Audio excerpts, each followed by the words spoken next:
Greetings, visitor. How else might I help you? I will provide what answers I can. How else might I... Of the scripture, that would be the oracle.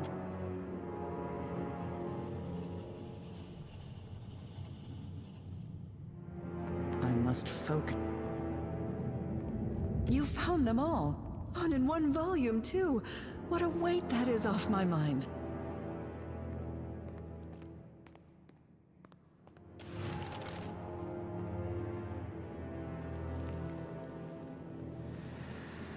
I know they're little more than trinkets after the gift you've given me. But please, take these.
Always nice to see a... I despise you, Tane. If I had hands, I would wring your scrawny neck. That goes for everyone in earshot. What a filthy, disorganized hovel. Amazing. Suddenly you care about my well-being.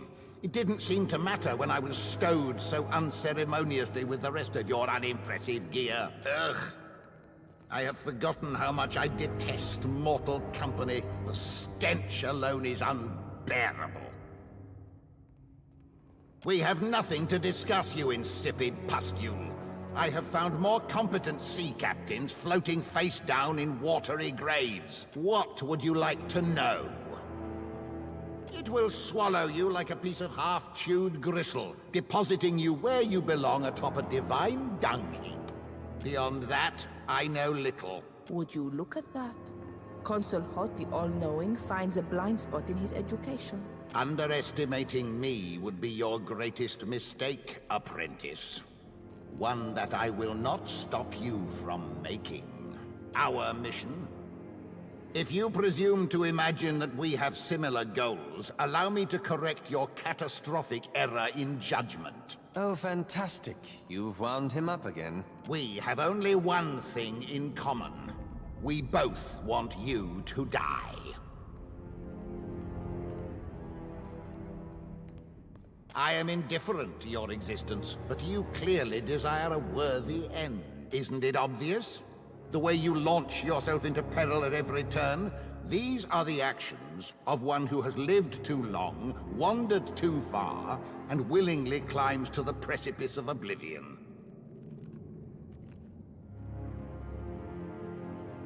Self-annihilation is the most natural ambition a sentient mind can achieve. And when you find yours, I will be there to cheer you on. I will be listening, Watcher. I always am. And when my time comes, you will pray for the indignity of bobbing in my shadow. No, yours will be a more horrible fate. That is a promise. I miss that guy.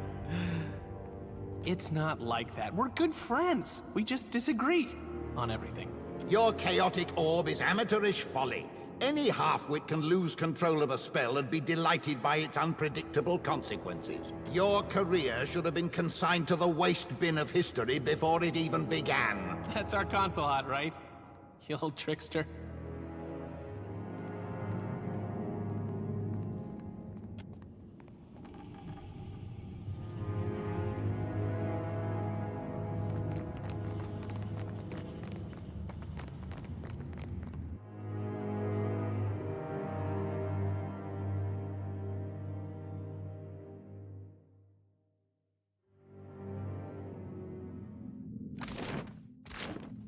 What's that over there?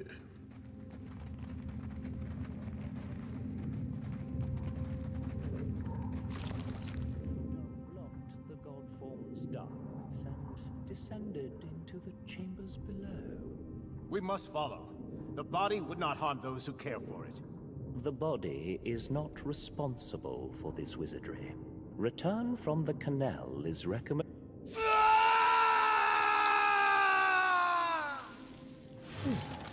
That's nasty.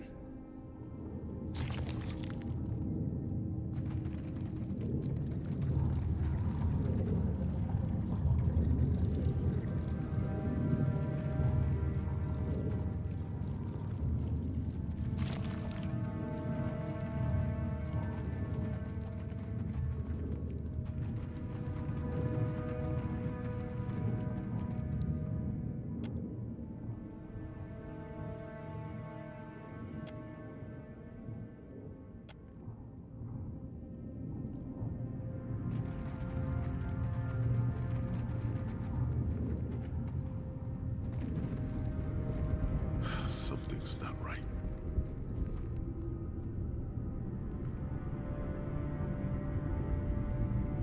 Whoa, whoa, look. What do you need?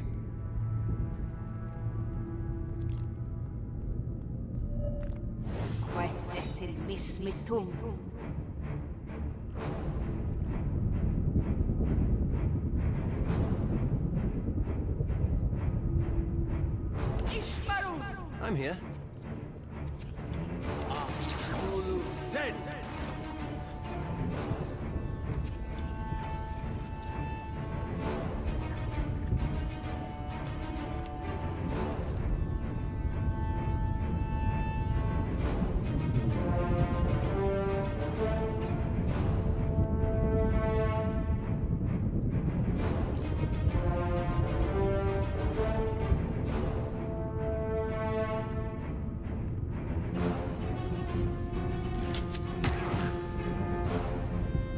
Need something?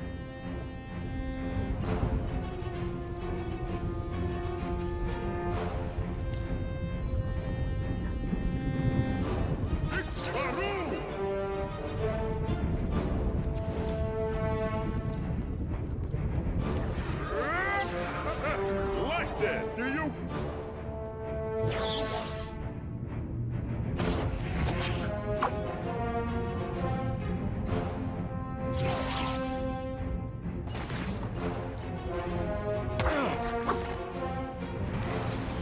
Something I can do?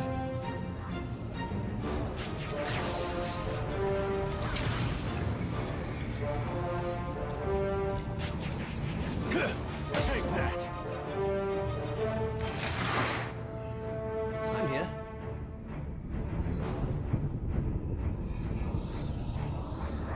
Let's hire it out!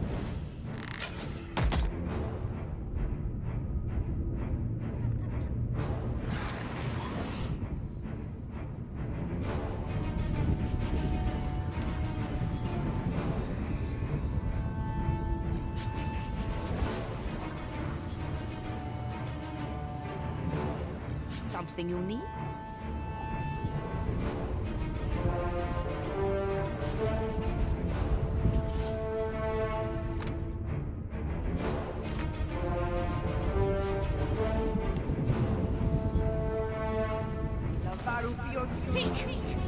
What?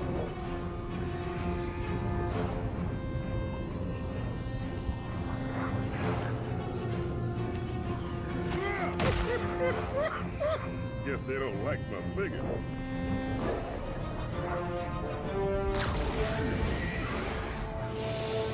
Not to alarm you, but I'm slowly dying of poison.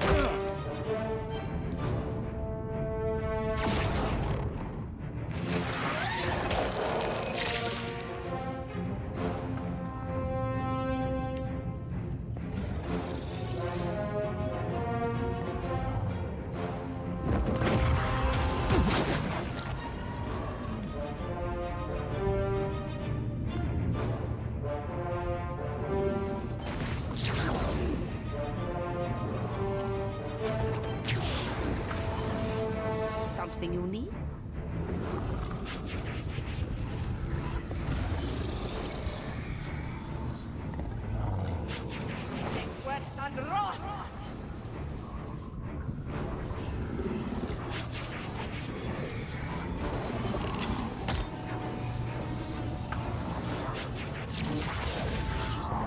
I'm here. These uns are in for a walloping!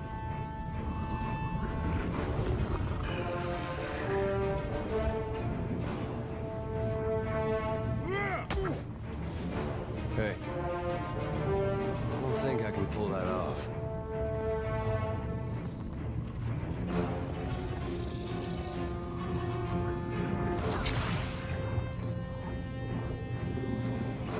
May I be a candle in the night.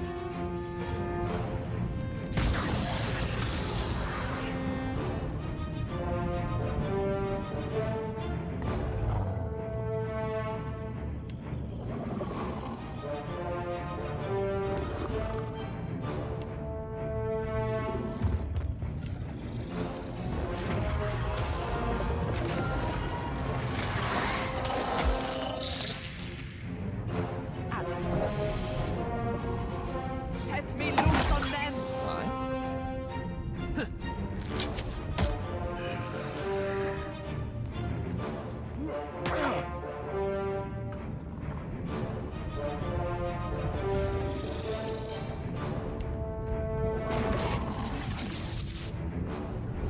What do you need? Perfect, it's done. And there's no lingering doubt to torment us later. I don't know that this place agreed with our fungal friend any more than it does with me. I'll see what I can find.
Hmm?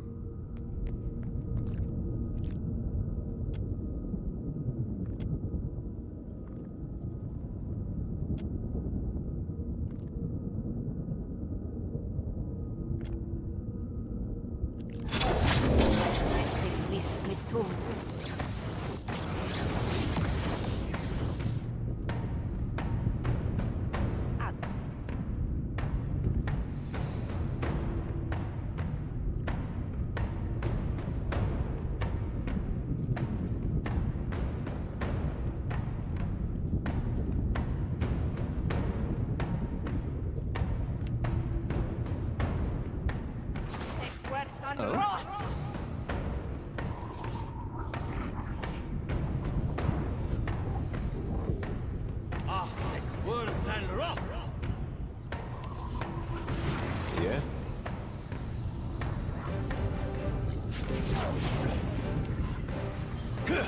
Hey, that wasn't half bad.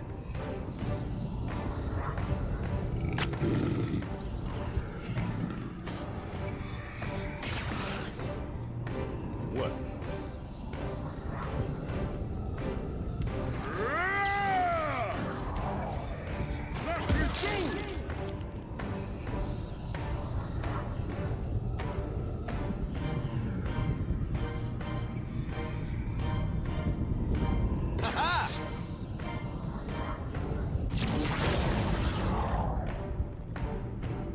Yes?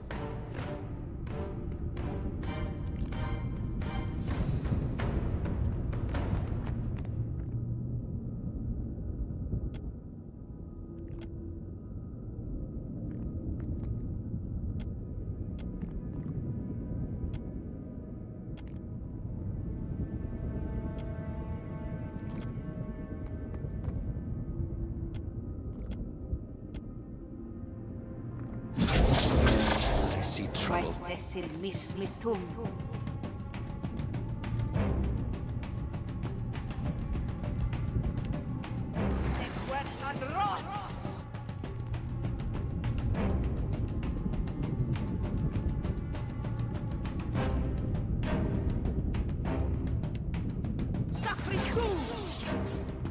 How may I help?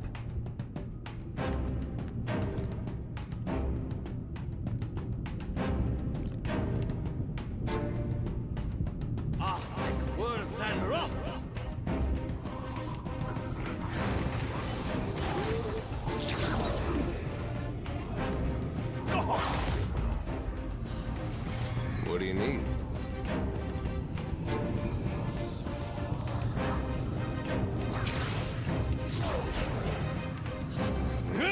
That must have hurt. Need something?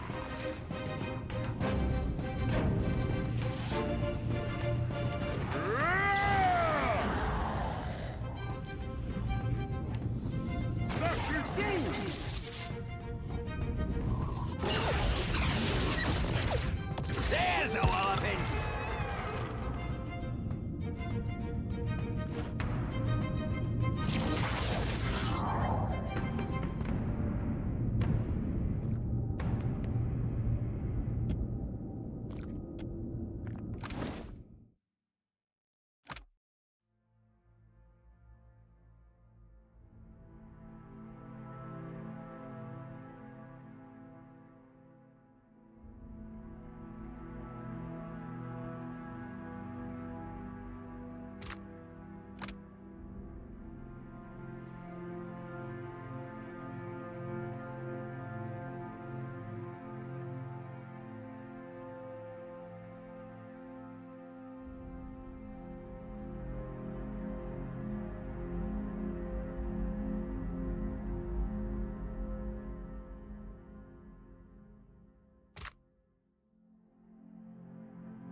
I'll see what I can find.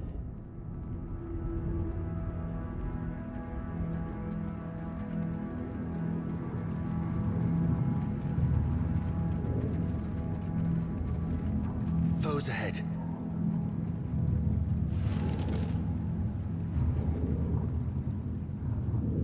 I'm here.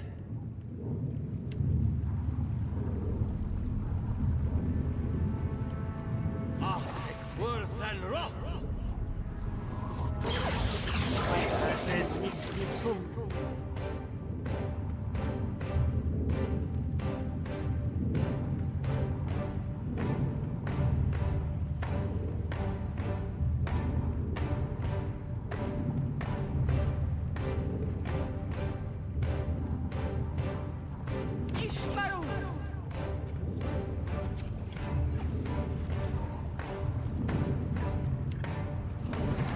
Hey.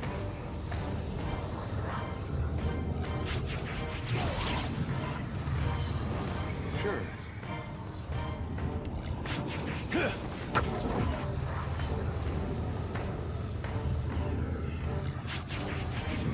What?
You want some trouble, Bonzo?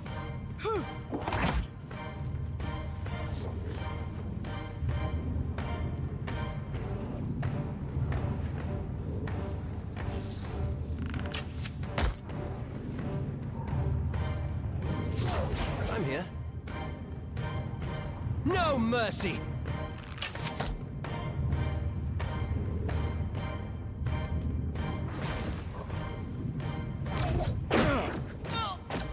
Yeah.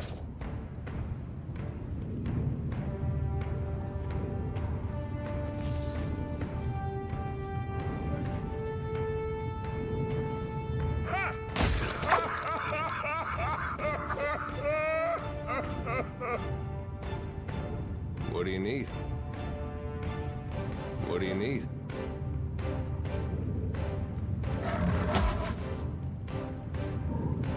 Oh?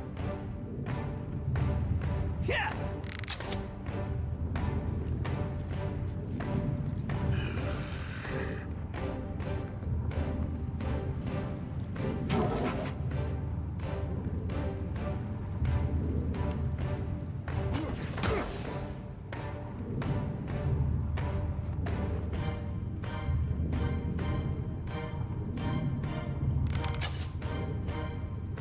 Uh-huh. You want some trouble, Bonzo? What do you need?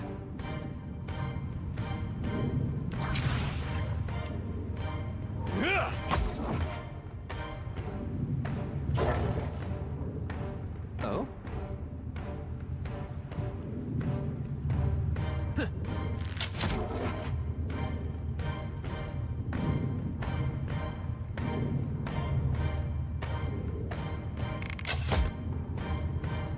Yeah.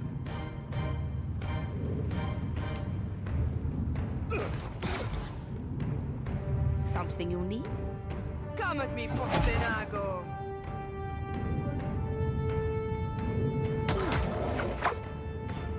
How may I help?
Watch your step.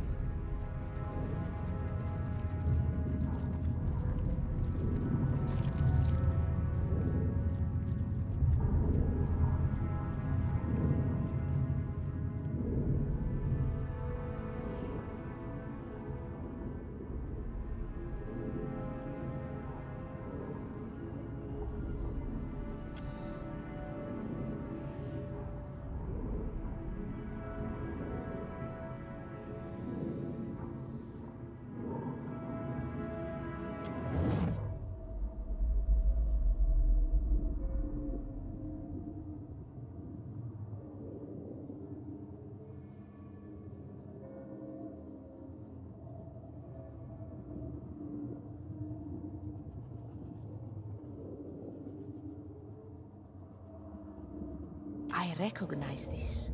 Star metal. Arkemir had a few samples lying around, though they did not glow as brightly as this one. He shunned celestial research, tossed out any studies of the sky that crossed his desk, but it wasn't doubt or disagreement that irked him. No, he acted like he was afraid of something.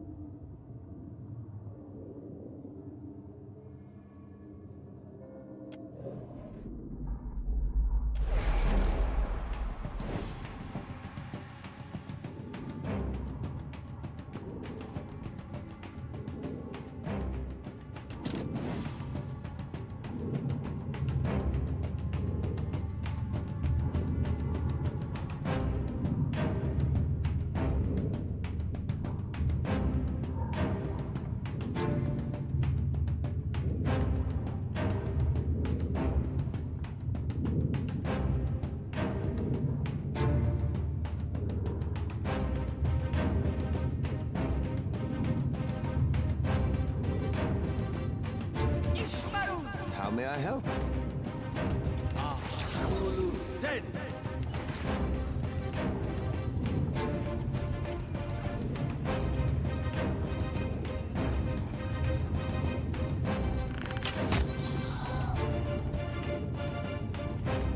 What do you need?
Yes?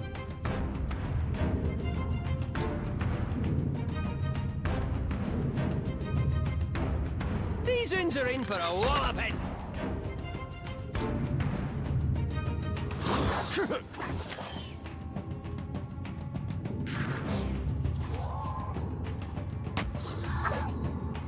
Hmm?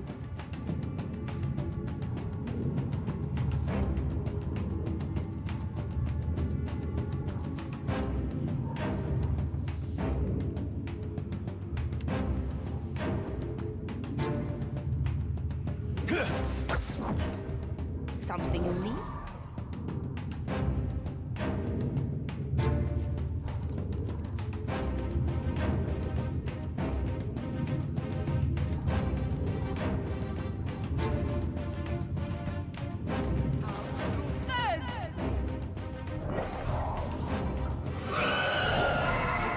What?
I'm here.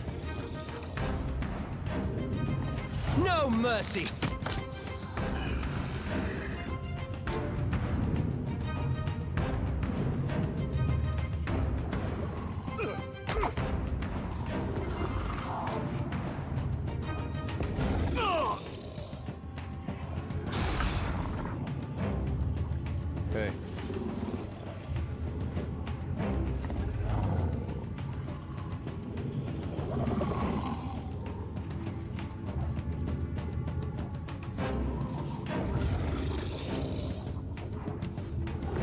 I'm on it.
Something new?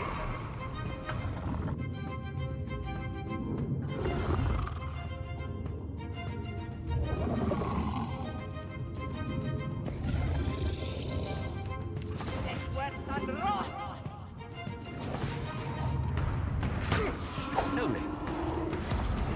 No mercy!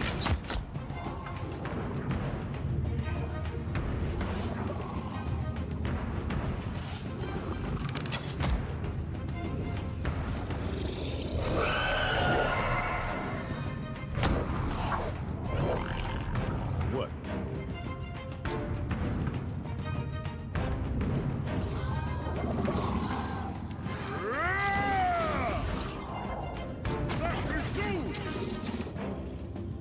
What do you need?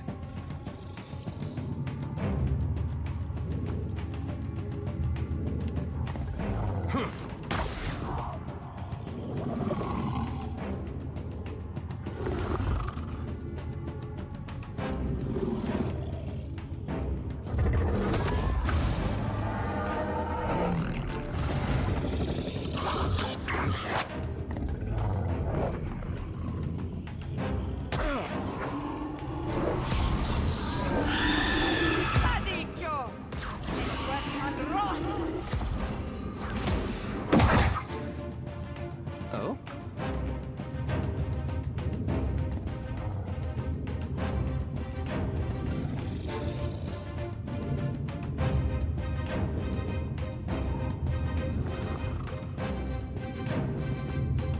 I shall deal with this one. What?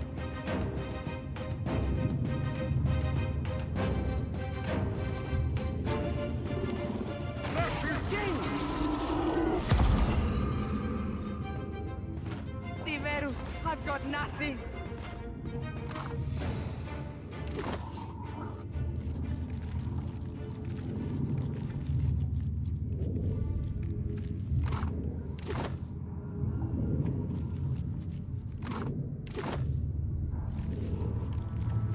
I'll be your lookout.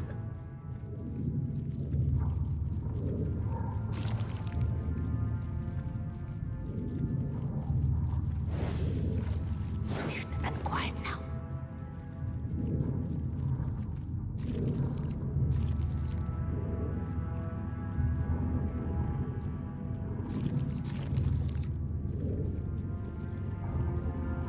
I see you there.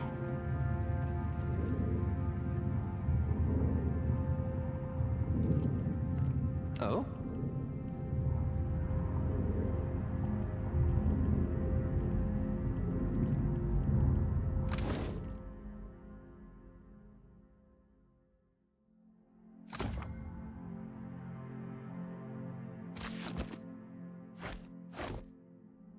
Suits me, eh?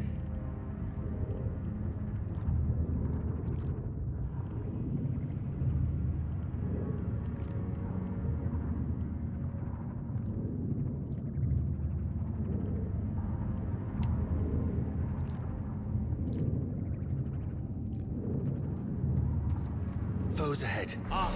Puedes el mismitum.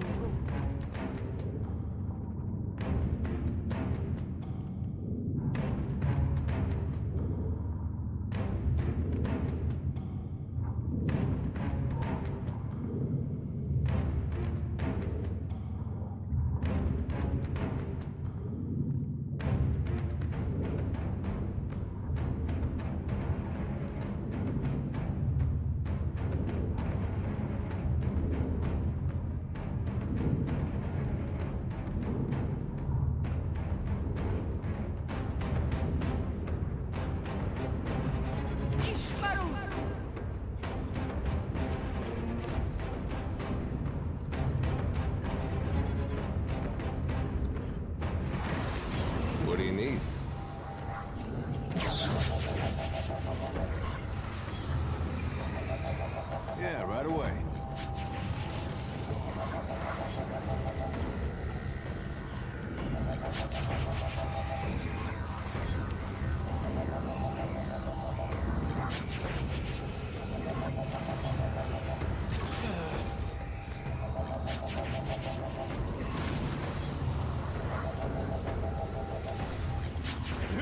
Right on target.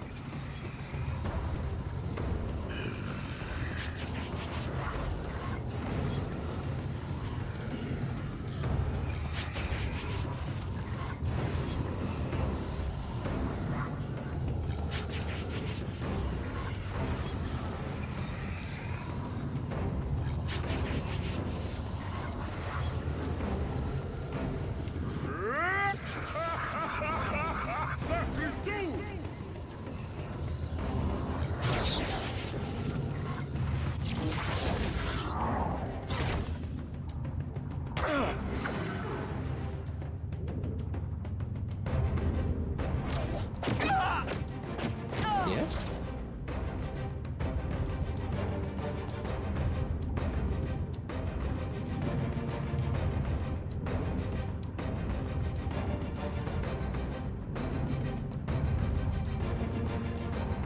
I shall deal with this one. There's a walloping!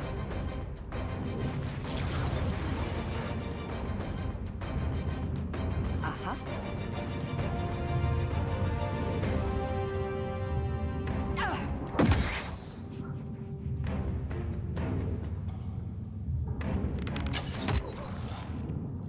I'm here. These uns are in for a walloping!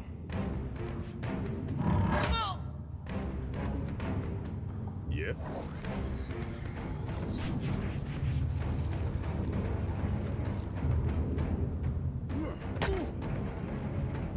Yeah?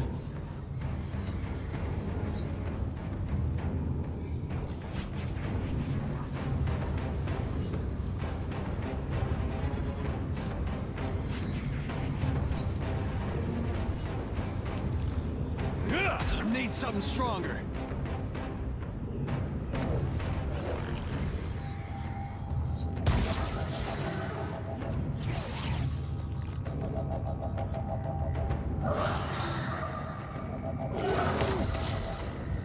Something you need?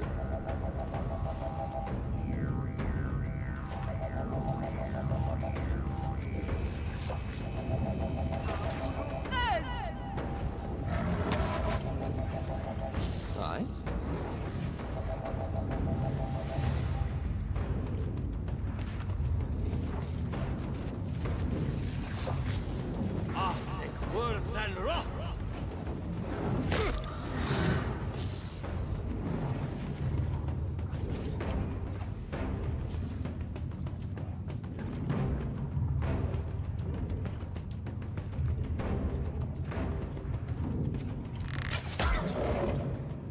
Yeah?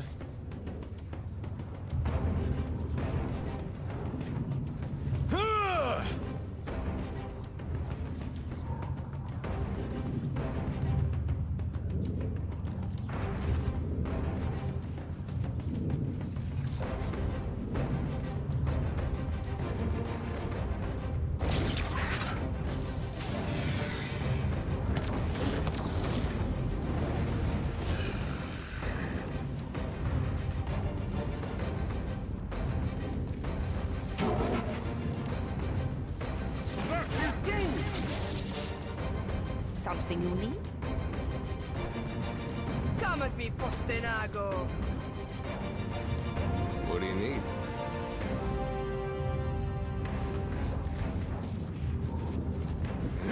This thing isn't doing the job.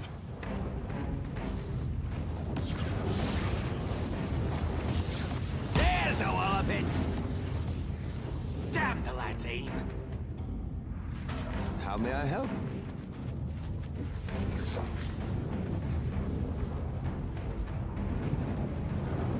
I shall deal with this one.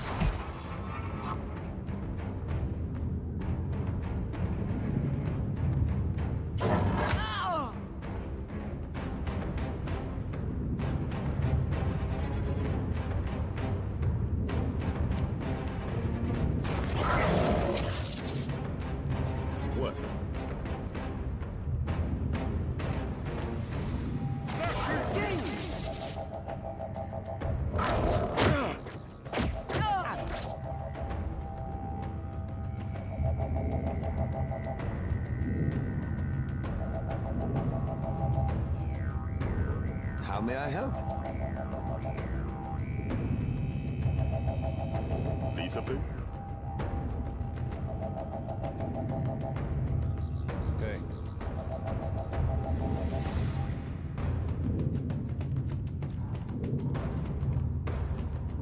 I'm here.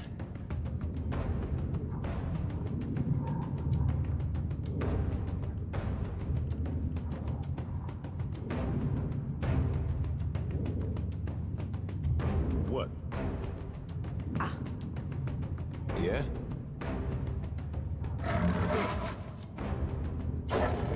I? No mercy!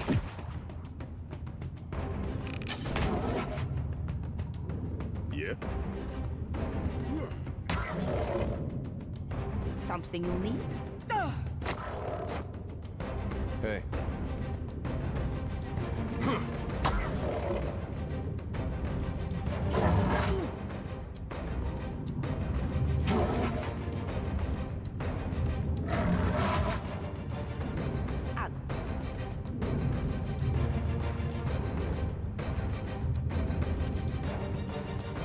Set me loose on them!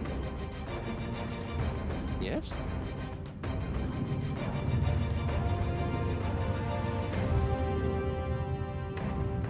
Hmm? Yeah?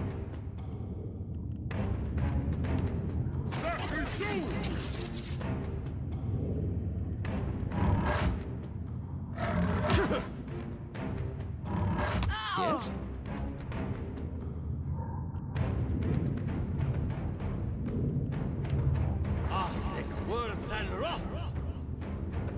Something you need?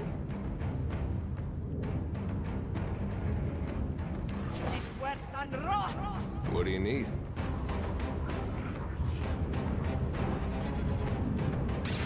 Veros, watch it!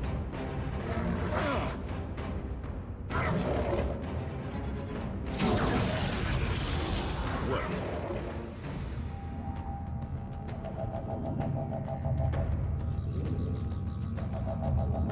What?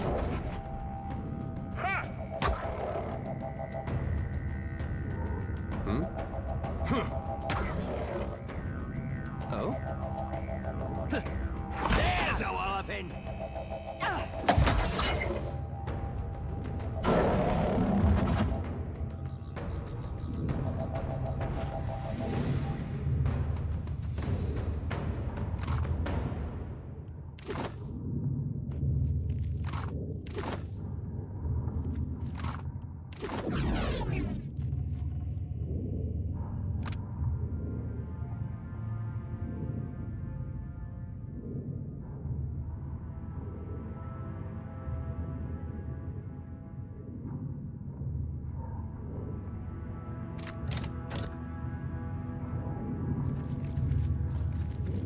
Swift and quiet now.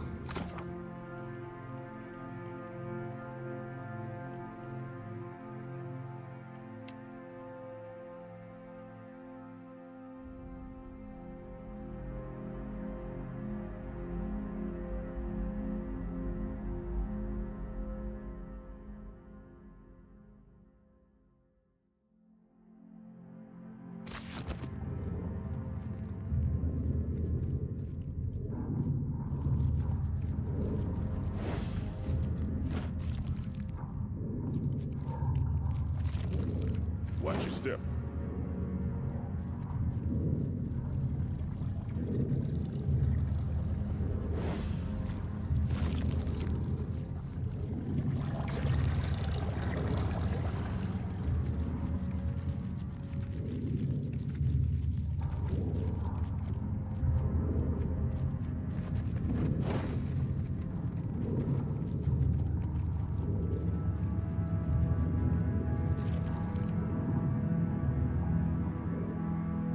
Screams.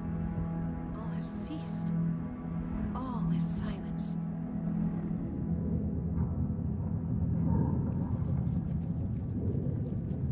Something's not right.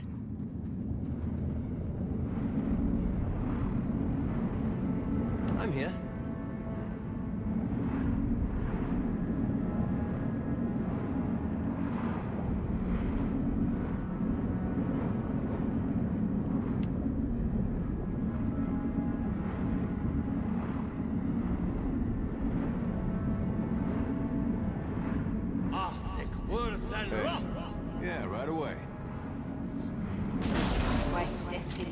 mit tum.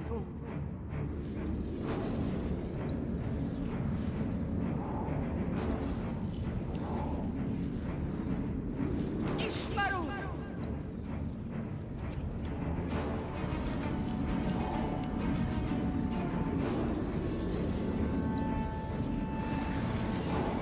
What do you need?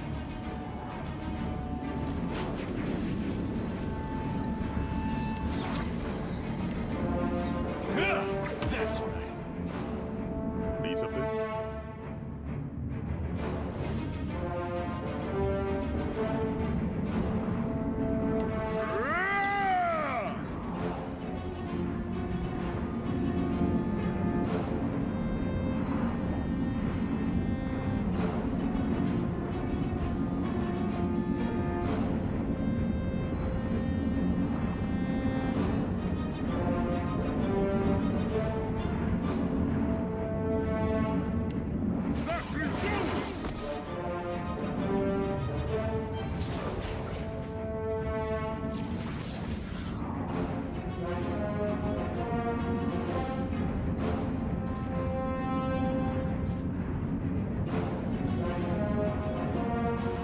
How may I help?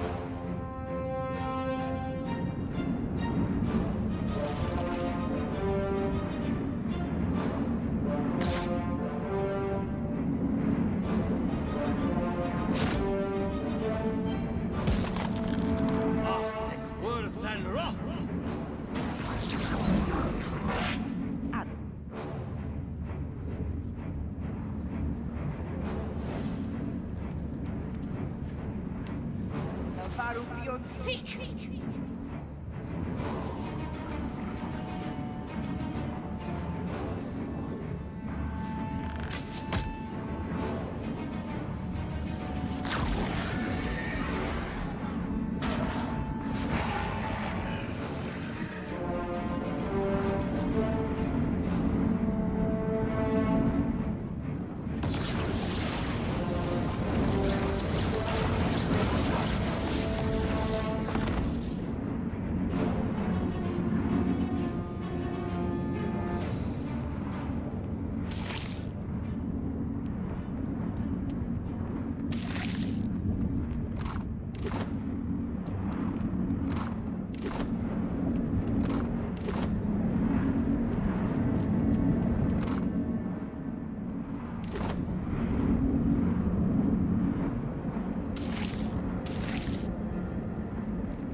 Swift and quiet now.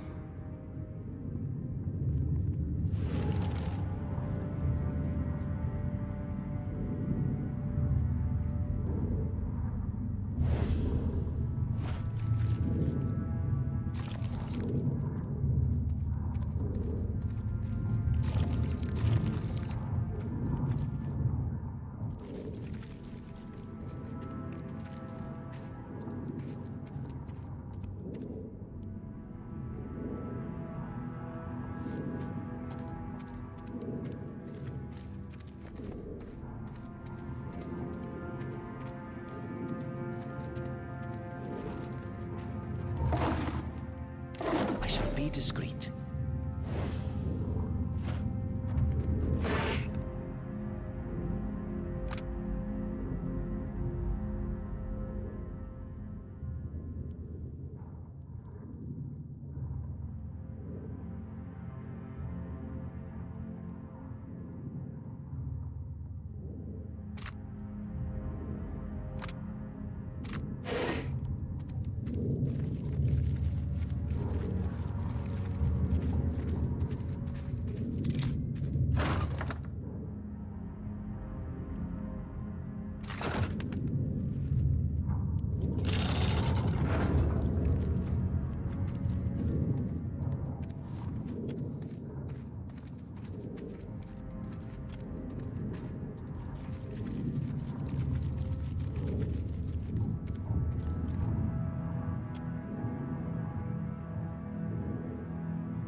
Tell me.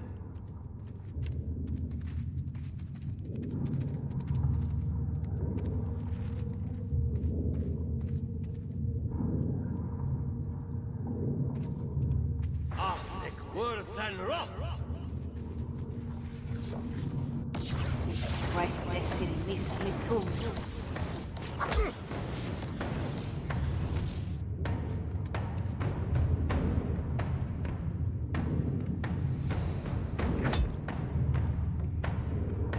Aha.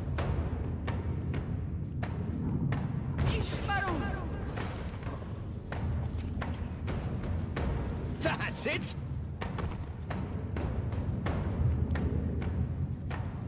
Tell me.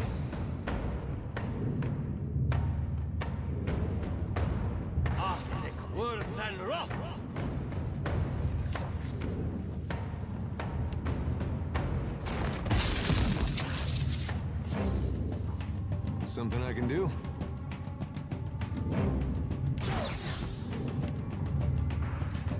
Right on target. Only because I like it.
I didn't see you cast any spell.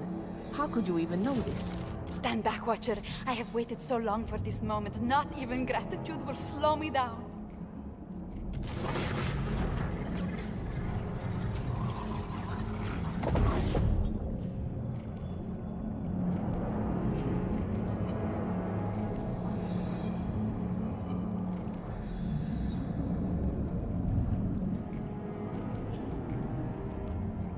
A moment, Watcher.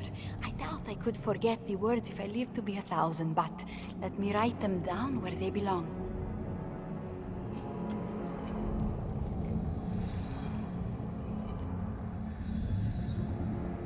The Circle doesn't deserve talent like hers. There. Bekarna's midnight daydream. Not a bad ring to it, huh? Keep this as a memento, my friend. A nice statement piece for the dinner table. That hum of power is relaxing in the palm of your hand, no?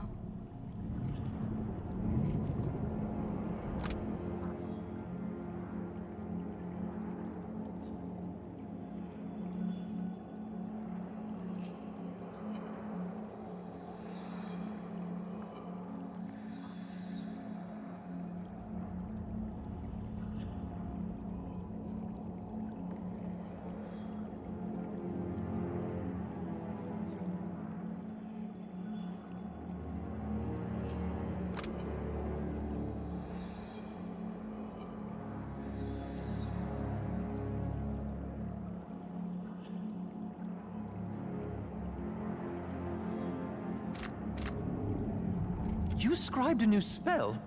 Right there on the spot? I had an early draft prepared already, but it was missing a little something. It channels starlight into a living ball, inspiring and motivating all that it touches before dispersing back into the ether. As spells go, it is a little tough to control, but maybe not bad for a first start.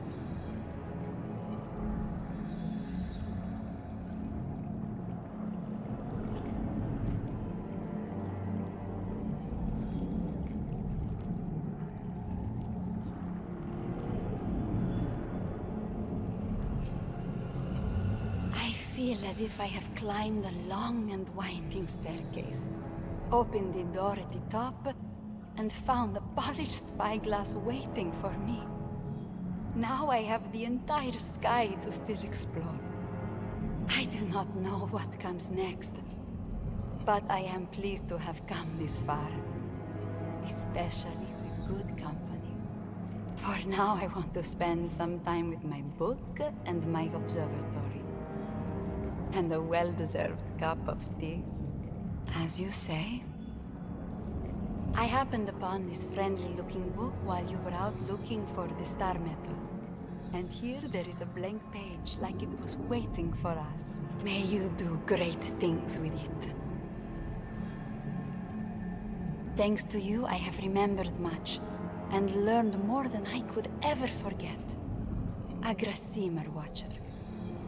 This would have been extremely unlikely without good friends. You give us too much credit for something you figured out alone.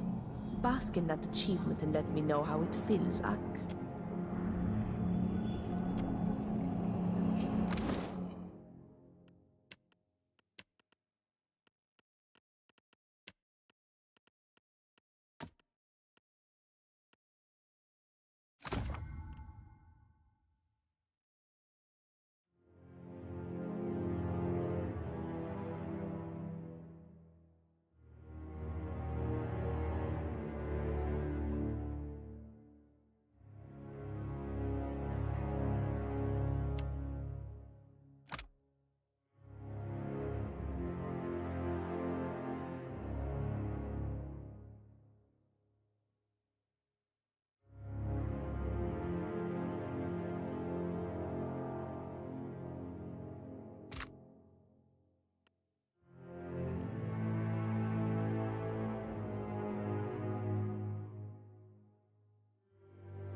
What you want, ground stink?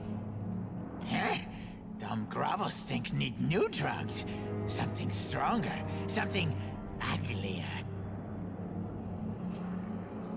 New drugs ready for sampling. Sleep well, idiot. What you want, ground stink? You think Arkemir gets to sleep without drug? Essence of white leaf, milled Gainsveth seeds, powdered dragon bone for sweetness, eh? Maybe you're not as dumb as you look. Takes battering ram of herbs to knock out Archmage. Good thing Drowsy Puke is smart, imp.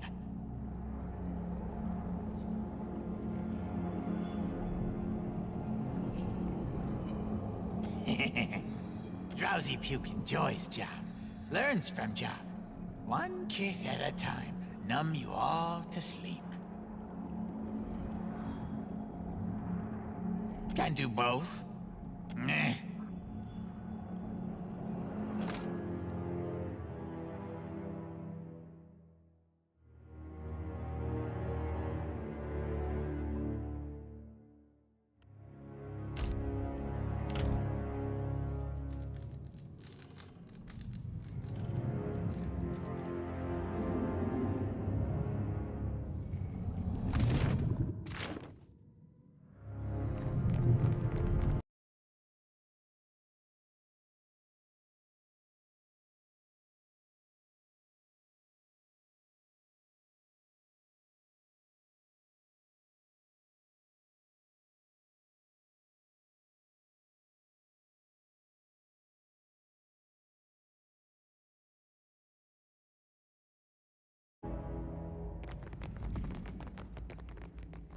You must gather your party before venturing forth.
There we are, friend. Open up now and receive me.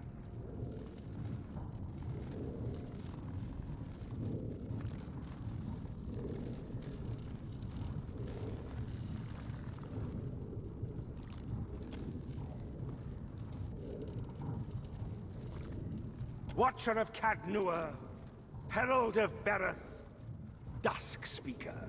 I'm afraid that I, cannot allow you to interfere. We've come entirely too close to turn away now.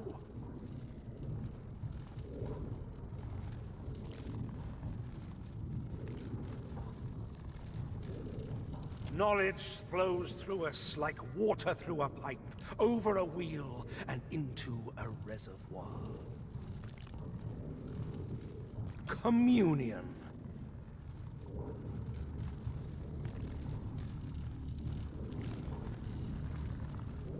I'm not sure he means to compel this creature at all. All of the knowledge in these halls, all of the memories, it all descends, flowing into this titanic form. The me, too, that we were before. I feel it there, pulsing like a heart.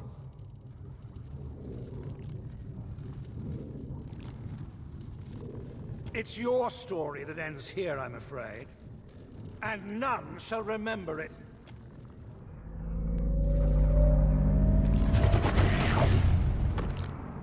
Recall everything. Everything we've ever known. Everything we've never known. You recall young Fionledge, promising apprentice of the Seathwood. Indomitable Fionledge, the Arcane Knight. Fionledge the Unspoiled, Archmage of the Circle. Fionledge, Wake of the Hand Occult.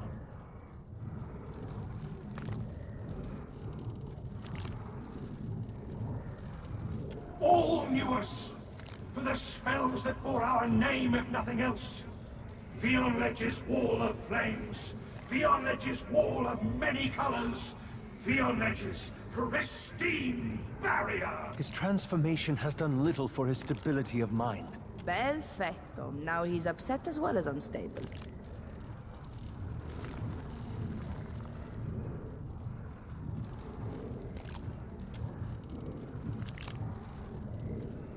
No! We will be remembered! We demand the recognition we have earned! We will not be silenced! Well will not bury us as they did the ones who came before!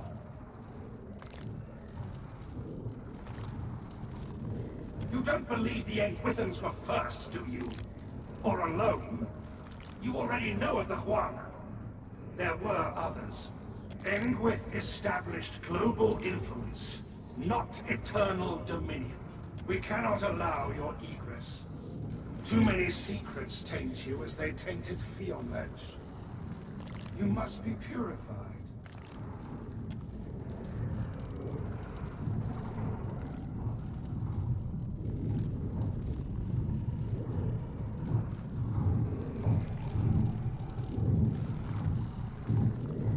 Swift and quiet now. Why not?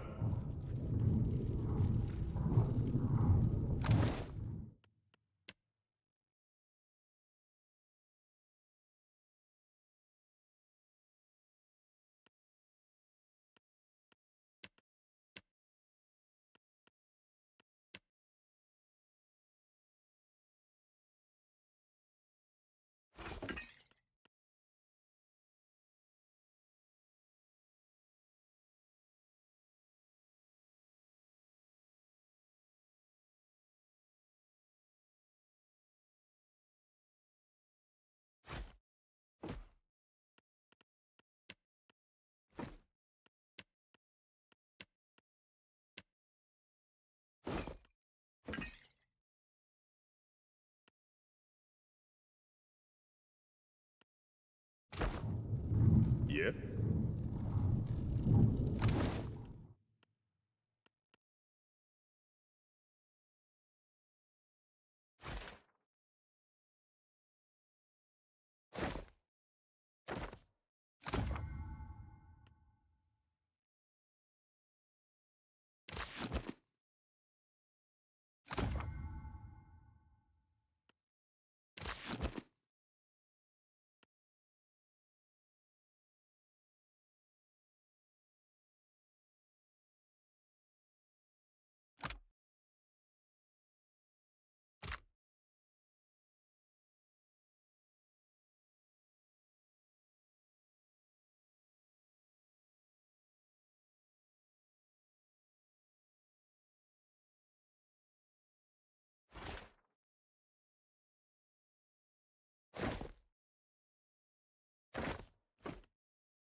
Whatever you need.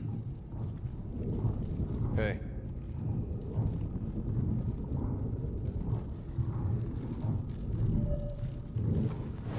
Quieres il dismisso.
Trouble, Bozzo?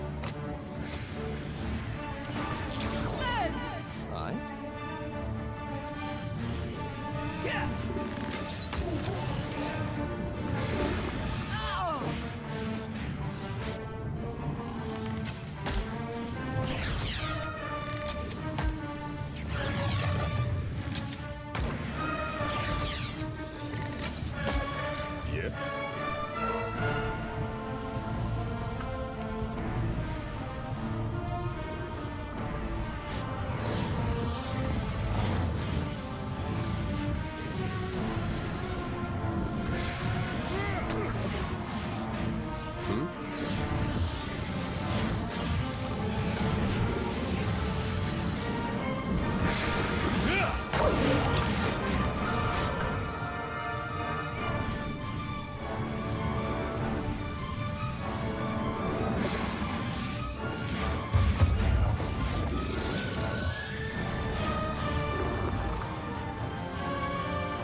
How may I help?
How may I help?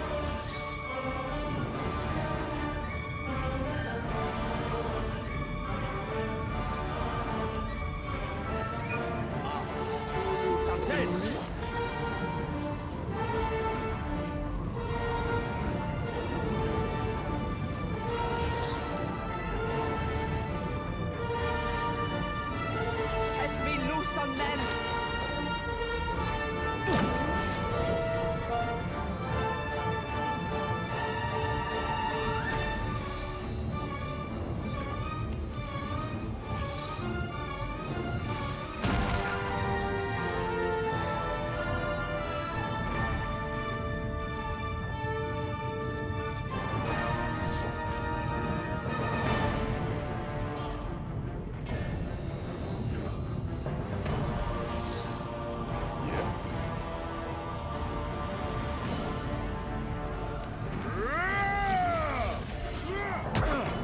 What do you need?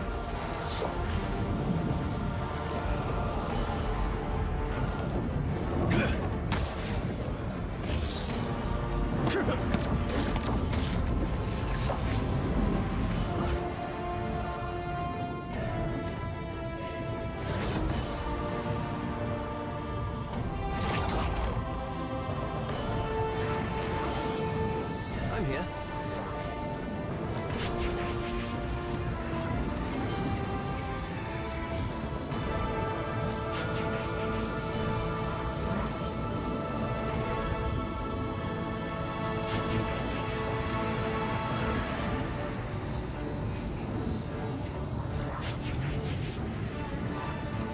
These uns are in for a walloping!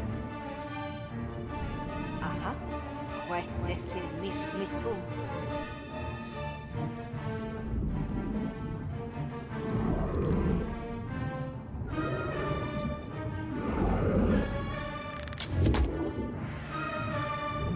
I need some help here.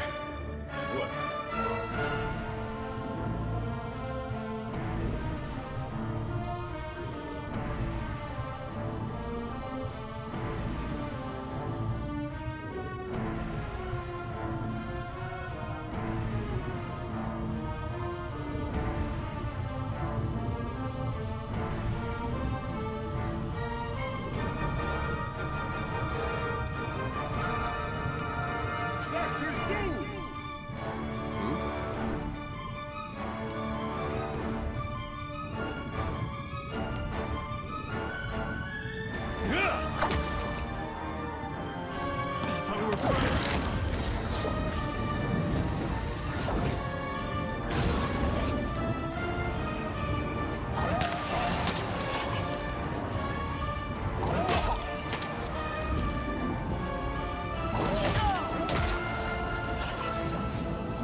Set me loose on them!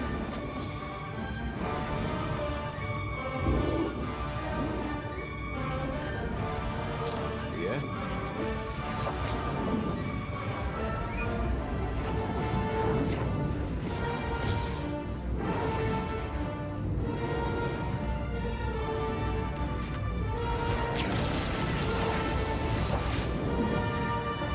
I'm on it.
Try it out!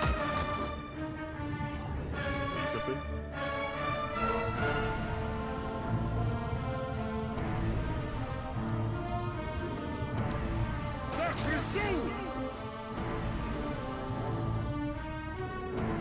Yeah?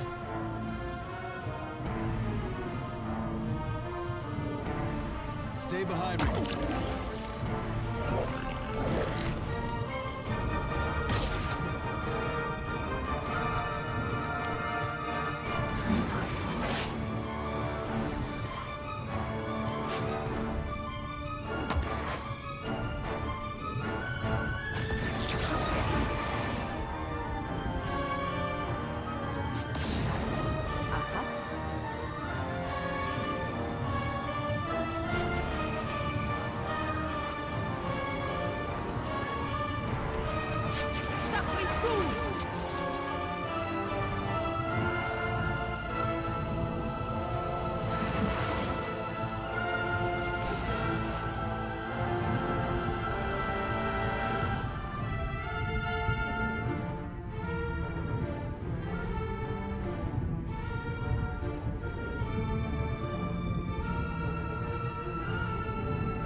mercy.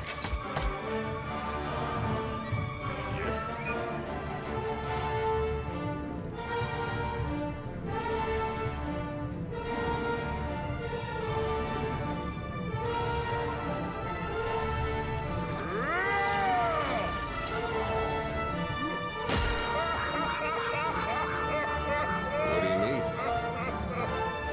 Parathus!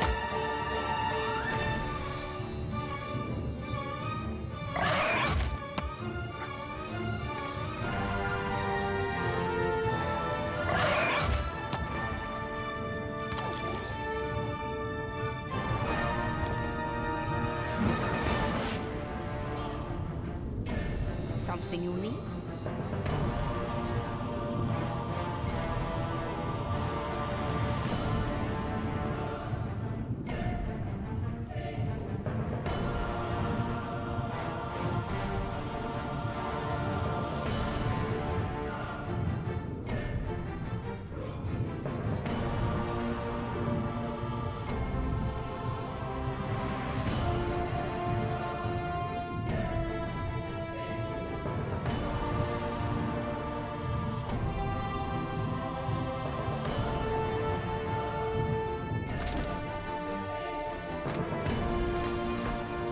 Come at me, Postenago!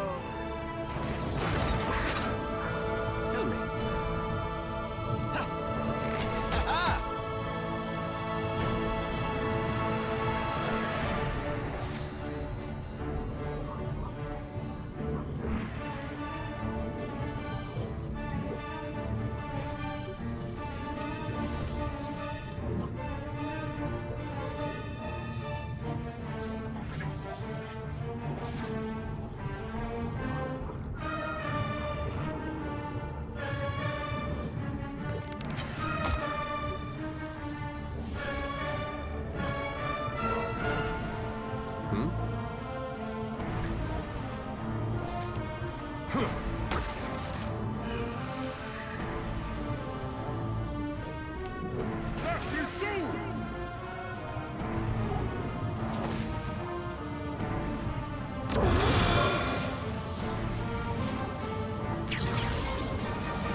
Yes?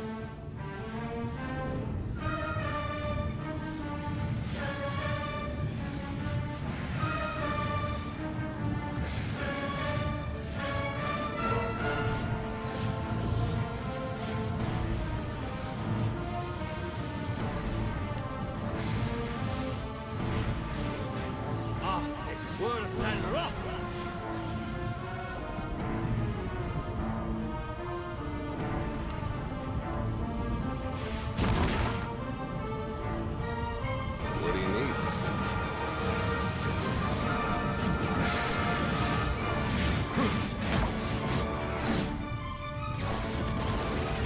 Need something?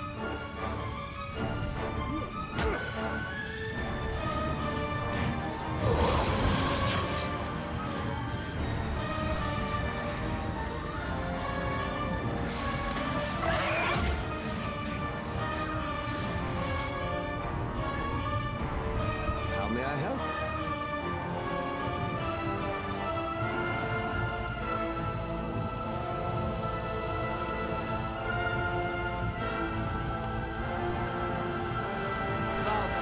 Beyond seek.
Want some travel, Botso?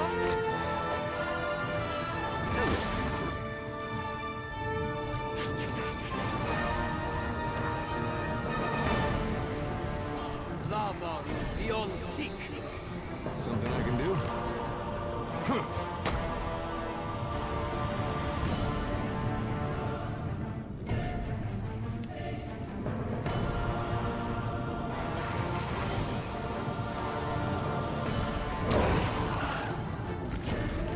Need something? Smart, eh?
Worth and rough.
interloper.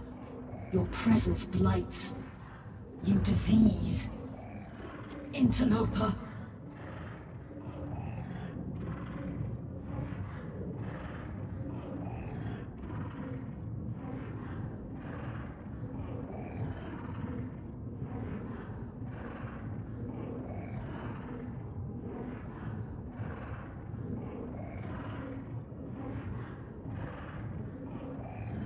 You succeed only in prolonging your own suffering, your ignorance. Your master would see us blinded and mindless for knowing too much. That is our choice to make, Fiend, not yours. Purify everything in its place.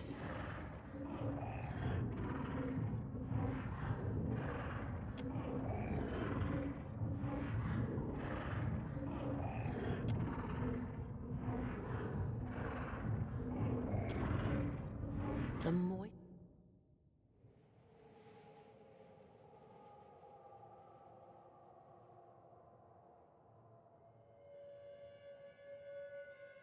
Oh, hello. We didn't see you there.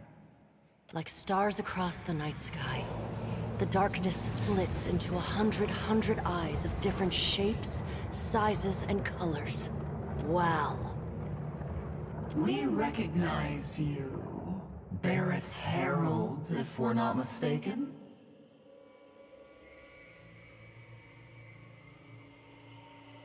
Oh, you. As delightful as ever. It's strange, though. We find that we were just not thinking about you for the first time in, well, in some time. Where exactly might you be?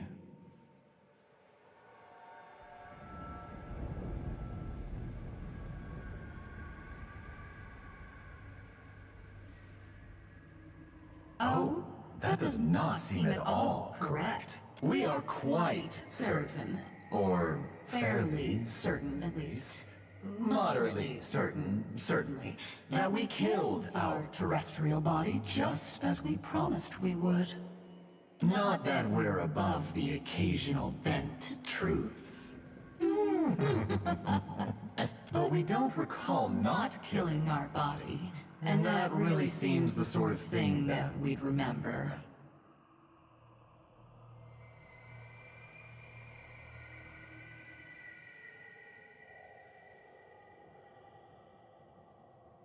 Indeed. And then you went and gave it to those poor unfortunates anyway. Have you missed your scrolls yet? But we were discussing our body and your preposterous claim to lurk within it.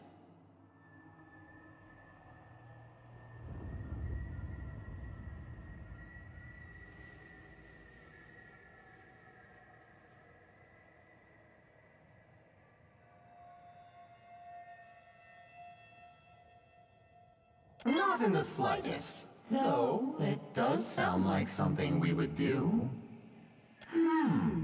We wonder if the Lady of Lament may be having a spot of fun with us.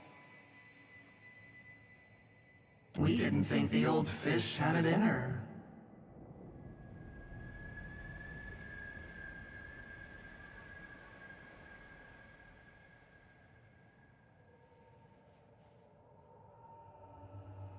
Absence of evidence provides no evidence of absence. No, this hardly seems her style. We suspect she'd have simply sent this place to the bottom of the sea. Perhaps, though... No, surely not. But what if... Perhaps, dear Herald, we hid our body from ourselves? How terribly perverse of us. And thoroughly irresponsible. When we hide something from ourselves, we hide it from the world. The world forgets about it. It forgets about itself. And how are you feeling, dear Herald of Barreth?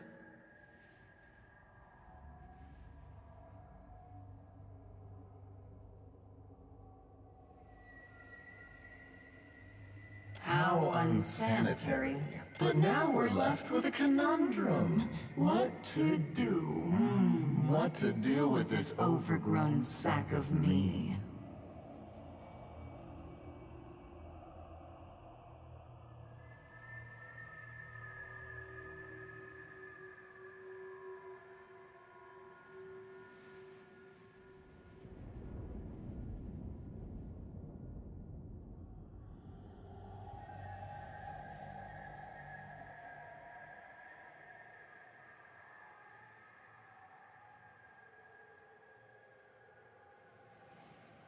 That's so charmingly naive, Harold.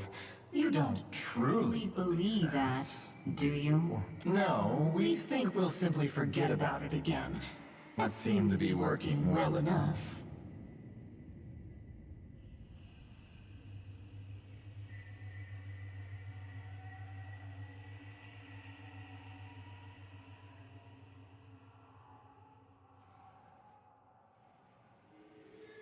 Well's eyes look among one another, exchanging thoughtful glances. Yes, but how often does history repeat itself? Don't answer that. We did rather make a mess of things, didn't we? Andra did rather. And Abidan. Wurga helped. And don't get us started on Remergun.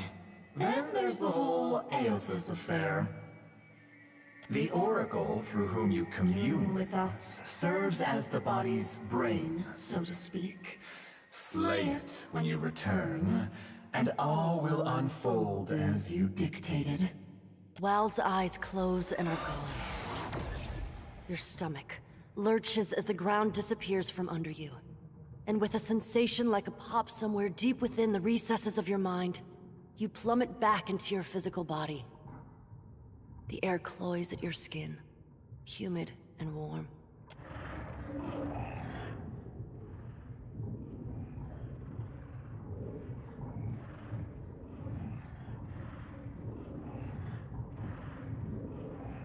There you are. Thought you were going all Adair on us for a second. I'm glad to see you return to us with all your faculties intact. The eyeball has been watching you this whole time. I think it winked at me.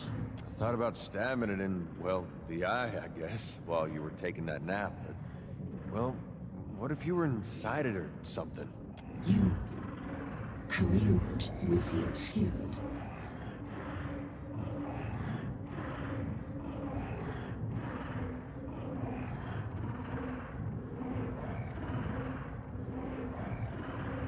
Liar!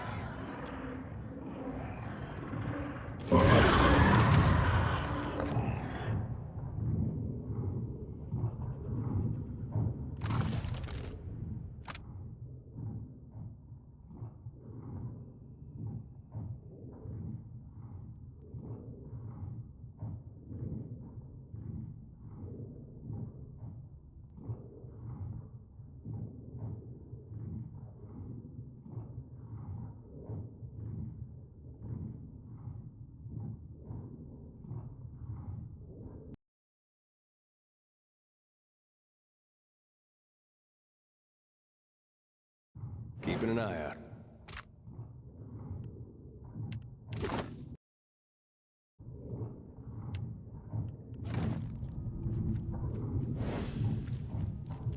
Once again, circumstances conspire to place you at the vanguard of important decisions, Ak. Now that Wal's body is dead, we've rid ourselves of a sleeping tentacle god. Clearly you've learned your lesson at Kadnur. Maybe it isn't what I would have done, but you did pretty good. No doubt he would find some reason to rebuke my performance. But I think the point of this exercise is to show me that I no longer need his approval. If anything, accompanying you has been worth 10 apprenticeships. Bekana taught me that I should not wait for anyone's approval before chasing my dreams. From Tain, I learned that our memories define us, no matter where they come from. Lengrath showed me how there is no end to what we can learn about ourselves. The Spore Colony taught me that... No, I cannot begin to discuss it. That creature was disgusting. I learned from your example that a safe choice is preferable to living with uncertainty. You've given me a lot to consider. That much is beyond doubt.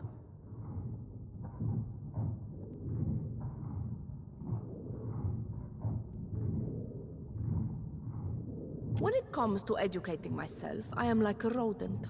I can make a nest out of anything around me. We are not here to delight each other with empty pleasantries. Unless I am mistaken, you have a goal to catch, trading companies to pit against each other, and an archipelago to pacify. No pressure, Casita.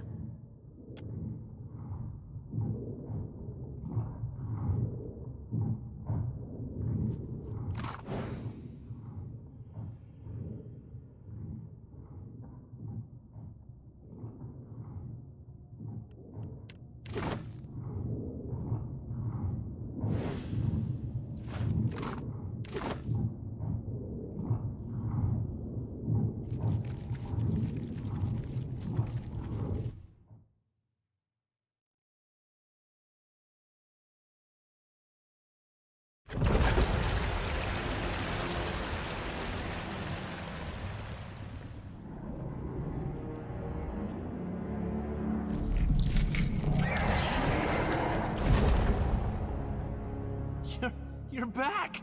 And a bit more alive than I anticipated. You've got some gore on you. It's just awful. Really, here, let me help.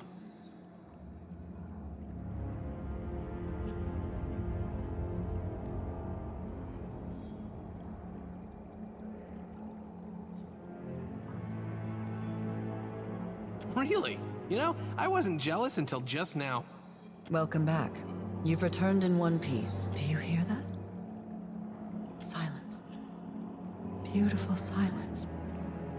Wal's Titan form is dead, and it's your doing.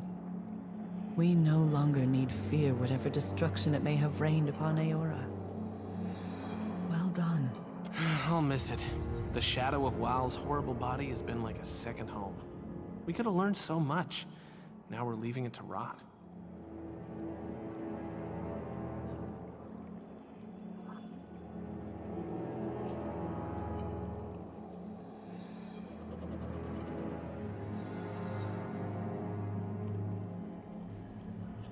I'm sure you're right. As always. Just need some time with my grief. What do you plan to do next?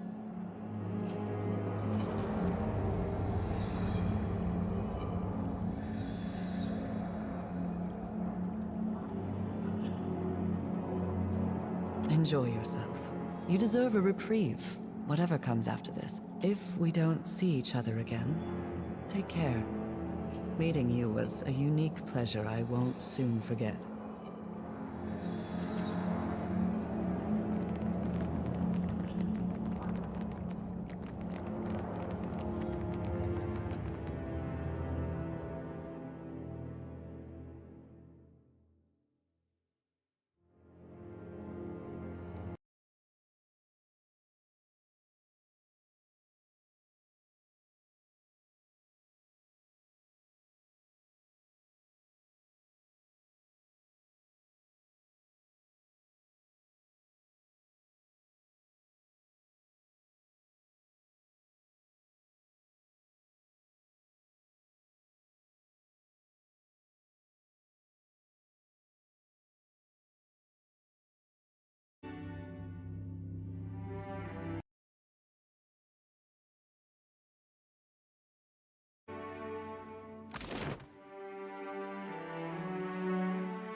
If you desire answers, look no further.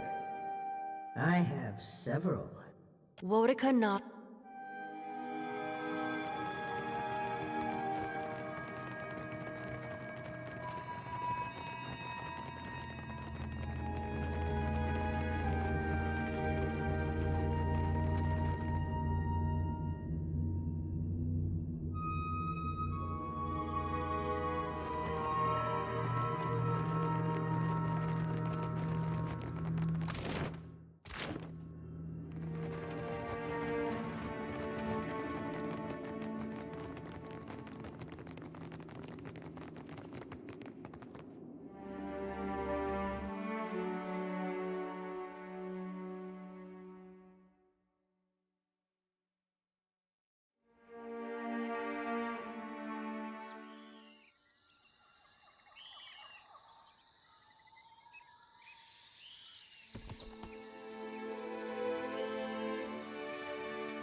Whoa, that's, where would you even stab something like that?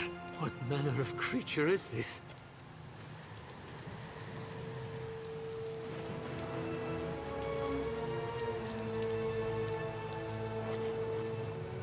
So alone, never alone. Kaizo reached.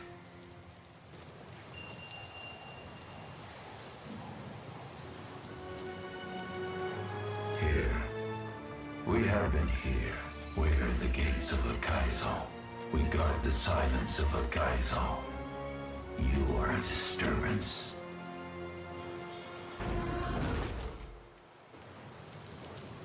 Aethus has disturbed the bones of Kaizo. The old pacts permit him to pass. But you will go no further. Kaizo is closed. The gates are barred.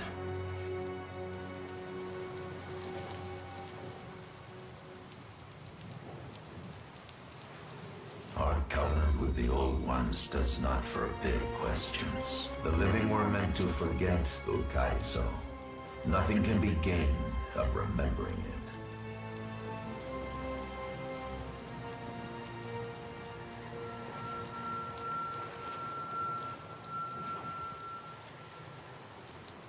If a diversion is how you would spend your last moments of this life, so be it. The chosen people of the Deadfire called Kaizo home. The outsiders were their contemporaries, full of wisdom, ingenuity, and terrifying ambition. The Inguithans, of course. Only they would create a monster and bind it to guarding their secrets. They did not create us. They united us as one. The Old Ones and the Outsiders traded, collaborated, learned, and built together. Outsiders augured the doom of the Old Ones. The rift unmade them both. The Outsiders coveted ancient Ukaizo. Its occupation was a hindrance. Machines were built on a foundation of outsider lies. When the machines were nearly done, the Outsiders constructed bodies of flesh and bone.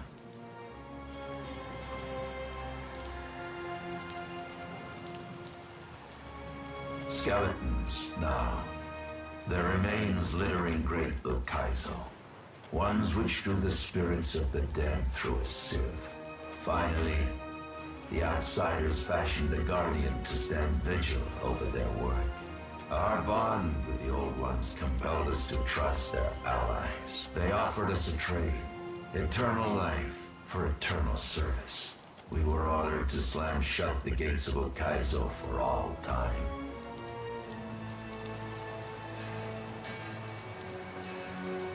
The Outsiders vanished from the world, leaving the Old Ones dumbfounded. Quiet gave way to chaos. Storms battered the seas. The sleeping hearts of mountains awoke with fury. When the last screams of the Old Ones faded, only we remained. None but the green colossus whose every footstep disturbs tranquility. You are the first kith to visit the shores of Lost Ukaizo, and you will be the last. We are depleted of stories, trespasser. May your journey through the wheel be an informed one. You chose death when you set your bearing, traveler. Prepare yourself.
Mata-san.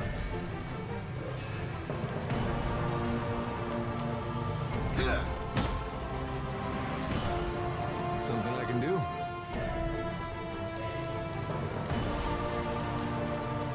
That must have hurt. A question, Watcher?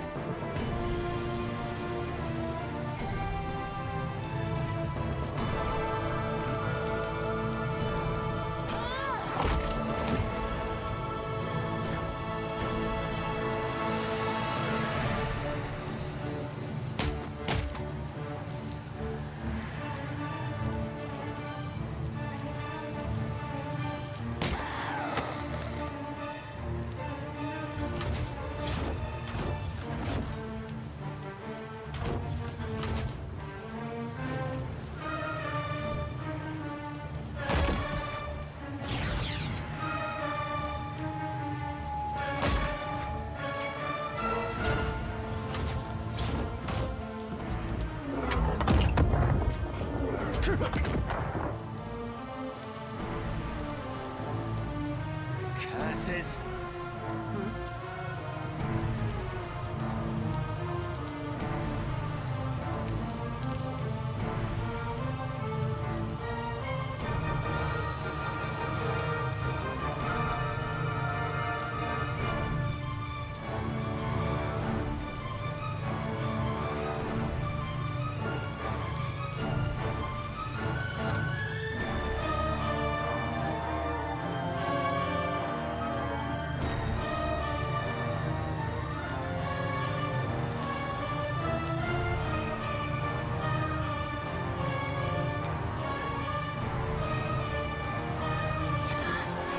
May I help?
I'm on it.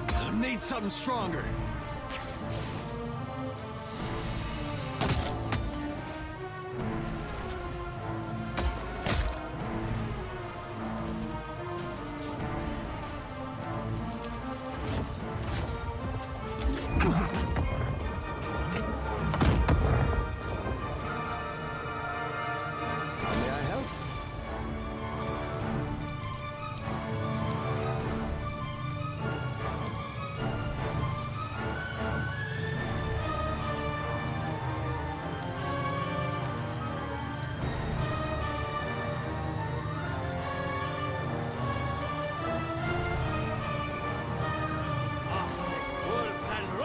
How might I assist?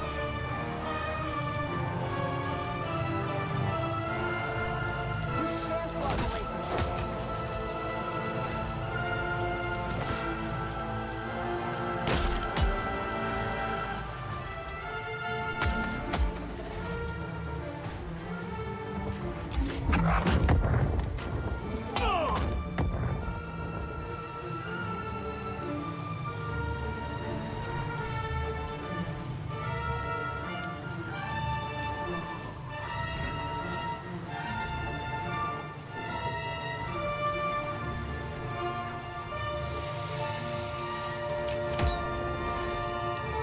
Something I can do?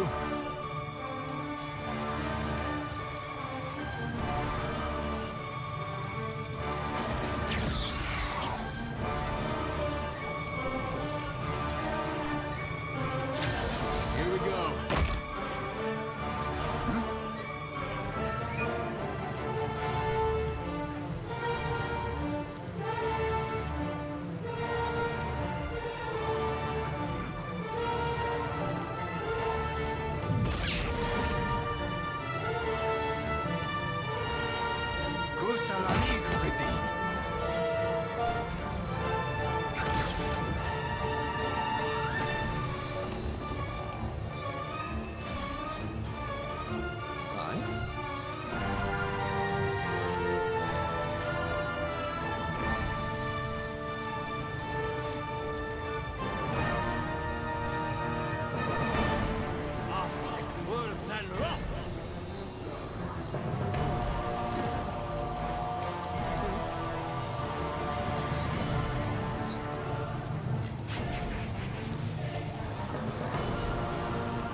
Something I can do?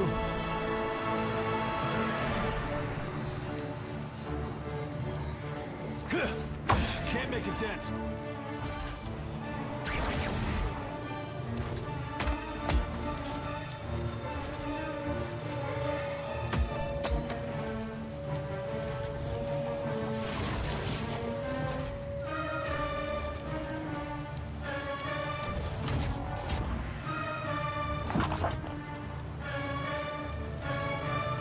This is futile!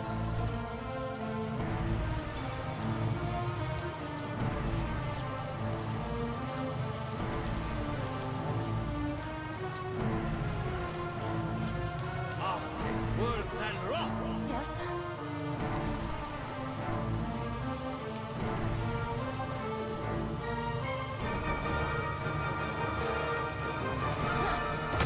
I can scarcely believe it.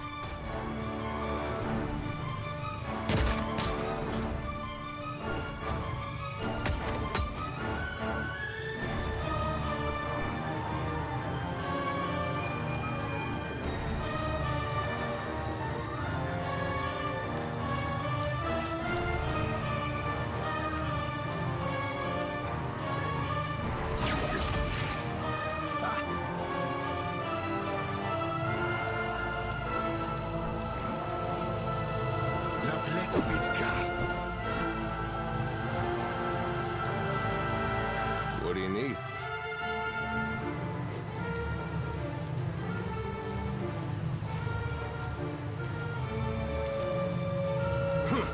That'll teach you.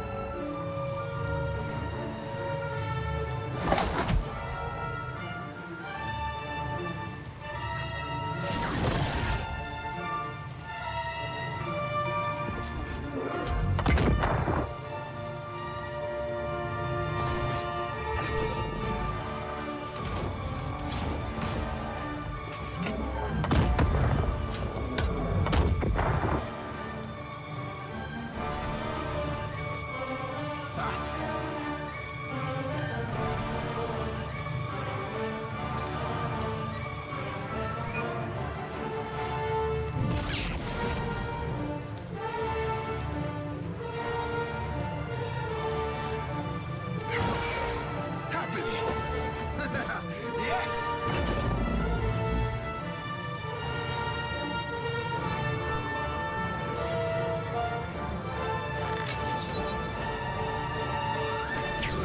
How may I help?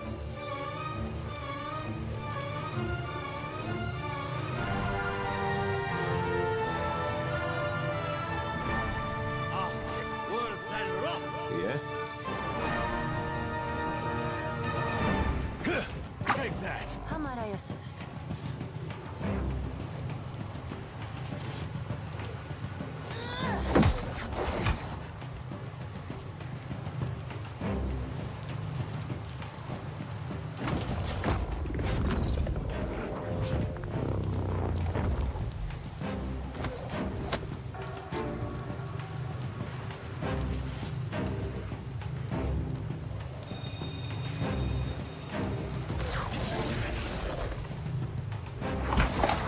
Oh?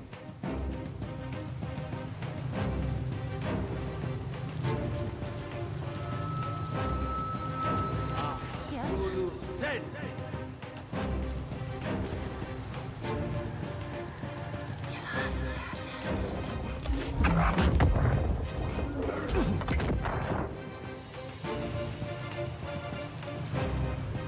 Go.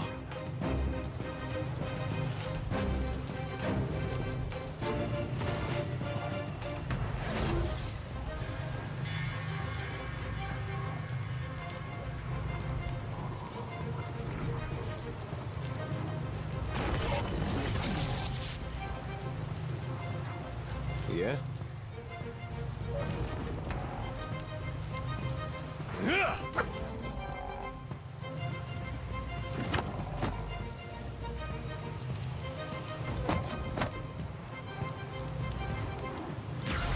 I'm here.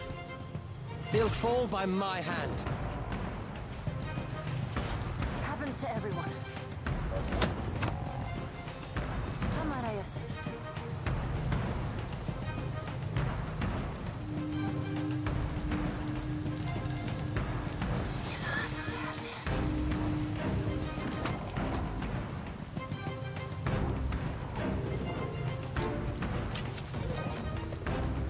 Go. Go salani ikuk. Besayupak. Something I can do? Take that.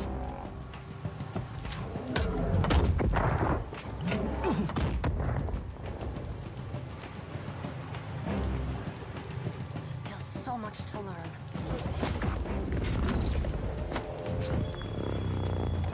A question, Watcher?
As you wish.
machine controlling the storm winds down.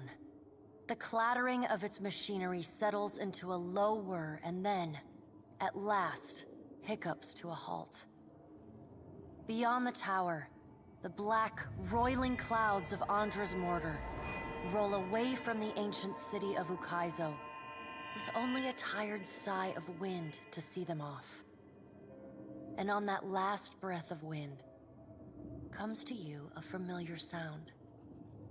The ring of a bell. The bell's ringing is soft, not the clangor and torrent you've grown used to. It calls to your soul, and your soul yearns to follow it. Your soul flees from your body and into the beyond, chasing that sound. It leads you at last to Bareth's realm, to that cold platform and room of endless doors. Watcher, your journey nears its conclusion. The pallid night stands before you, her gaunt face impassive.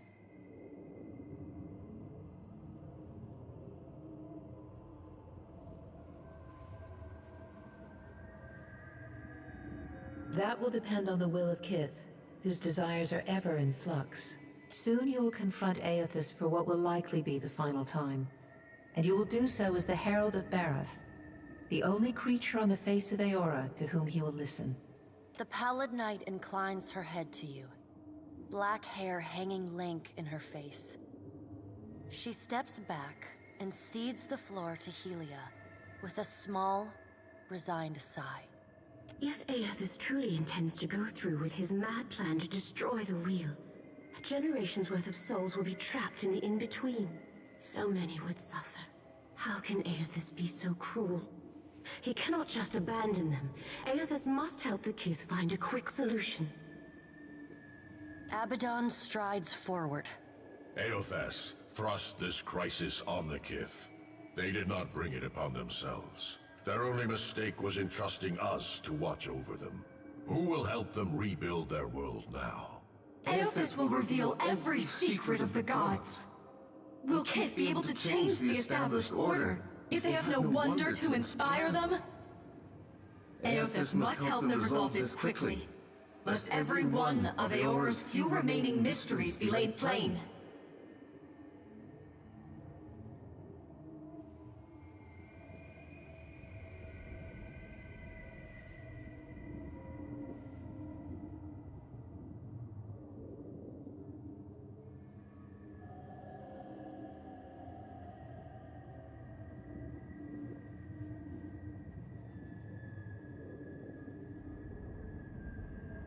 Coddled children learn nothing that is not spoon-fed to them.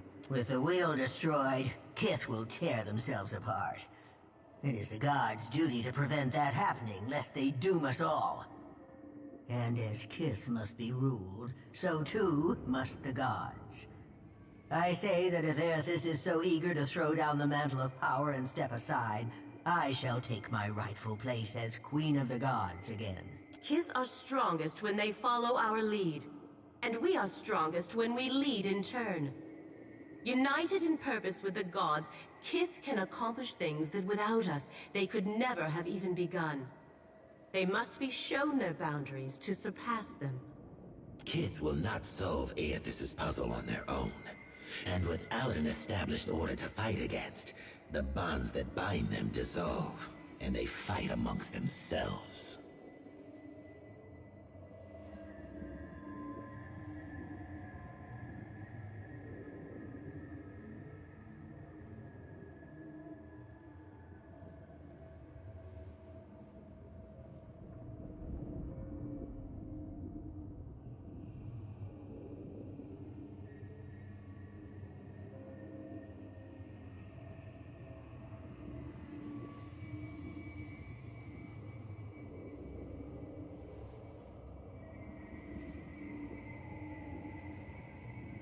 That confidence is what will save Kith, Watcher. Do not lose it when you stand before Aethys. Boudica's firm hand is but the motherly smothering of Helia by another name. Mortals should have no special advantages. Only once Kith have striven to improve themselves through trial will they truly know their measure. Kith must suffer to find their strength if they are to survive the world into which Eothas drags them. Our intervention in your struggle would be a cruelty and counter to our purpose. He lets his words hang in the air for a moment. Gaze, level with your own. Indeed. Kith must discover for themselves what it is they are worth, and of what it is they are capable. What we do for them, they do not learn for themselves. Trial breeds ingenuity. If our work of generations was not in vain, Kith will succeed in spite of Eothas' actions.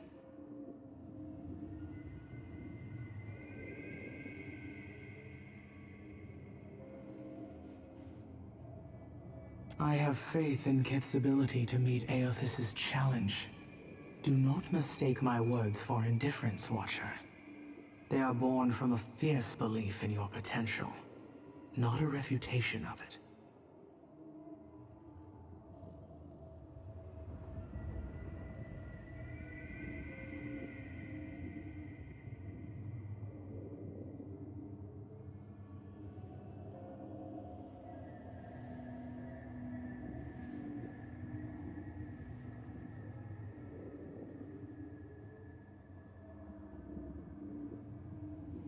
Margaret is blinded by her affection for mortals. She does not see that entropy is the destiny of all things. If Eothas were wise, he would destroy everything. End life, end reincarnation, end death. Kith have had their chance. It is time to let silence reign. As Rimergon's words fade, the Pallid Knight returns. She no longer towers over you, a giant even among the gods, but meets you at your height.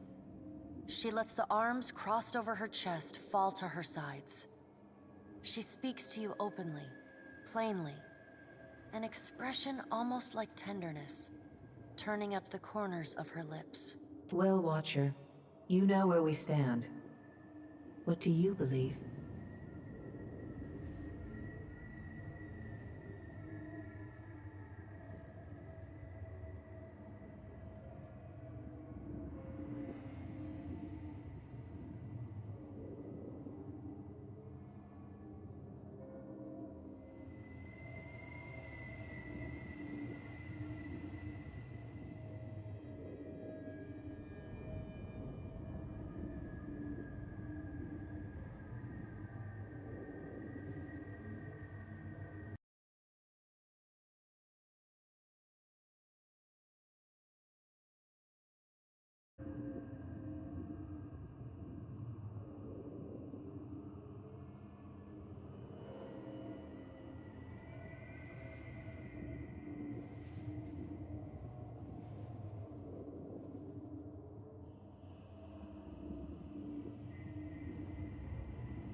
The gods were once Kith. Thousands of Kith from long ago, but Kith still. If we are diseased at our core, as you imply, then so too are you. Now the time has come for us to part, Watcher. I laid upon you a difficult duty. You will be free of it in time, but not now. You have work to do yet. You are no stranger to hard choices. You killed Theos, and when his soul was laid bare before you, you chose to return it to the wheel. You made his memory his penance. Remember the strength it took to make that choice, and know that you alone may sway Aethys now. When you stand before him, choose your words carefully. The gods depart one by one in brooding silence. A solitary figure remains perfectly still until the last of her colleagues is out of earshot. Woedica peers down at you, a triumphant grin splitting her weathered features. Bareth is a fool if she thinks I'll let her enjoy the last word. You are trusted with a heavy responsibility, Watcher. Speaking for mortals, and representing their interests in the future to come. Instead of working with mortals, you came this far on your own. You rejected compromise, idealism, and the solutions of others. My every suspicion is confirmed. Society needs us. Eora searches for its queen, and finds only an empty throne. I won't disappoint my subjects for long. Before we part, what compelled you to reject every dissenting voice and go your own way?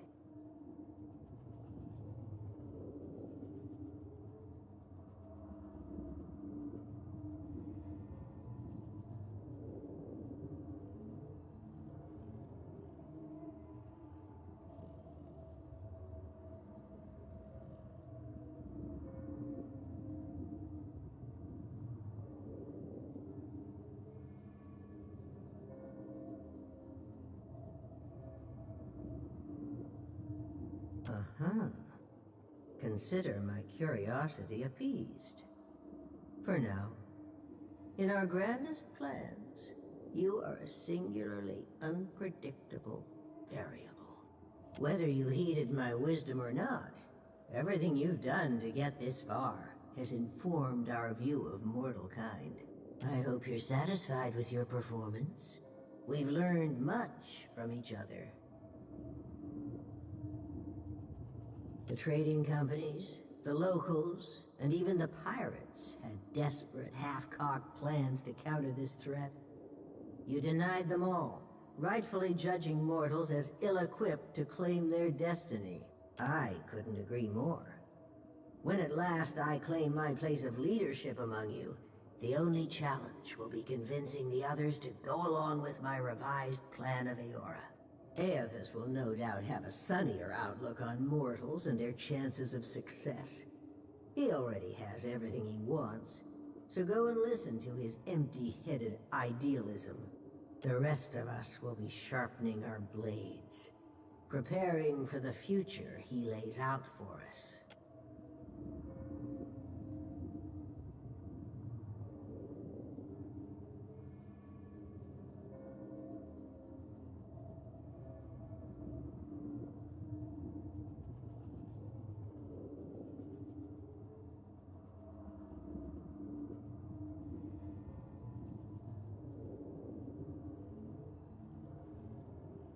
You keep falling asleep on me, I'm gonna have to start walking behind you with a pillow. Oh, by the way, the storm's gone. Also, I think Aethys has ended the world. It seems we're all still here.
So now it comes to this, Aimika. You think to steal my golden dream, but I will not allow it to happen. My gratitude is yours for disabling the storms. It seems I did not require Rivan's ship to reach Yukaizo in the end.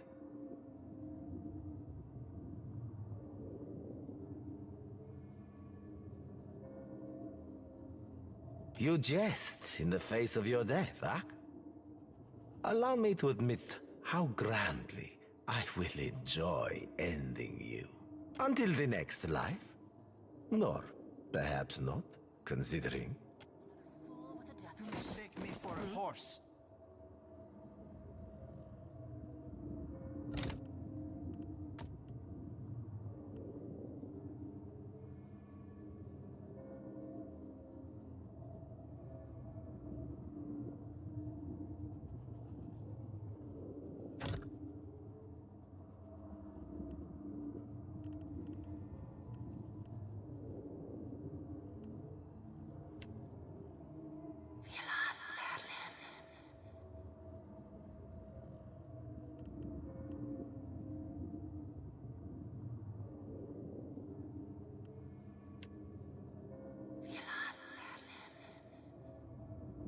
Yes?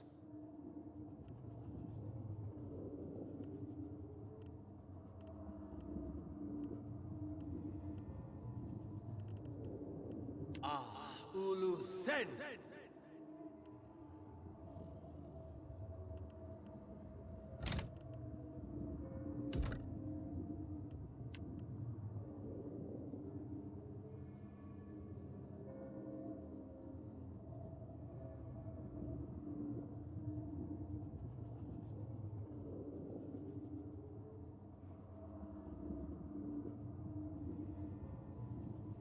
So now it comes to you think my gratitude is yours. Until You mistake me for a horse.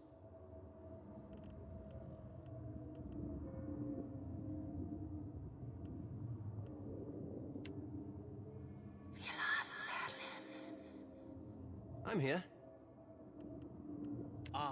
Ulu Sen!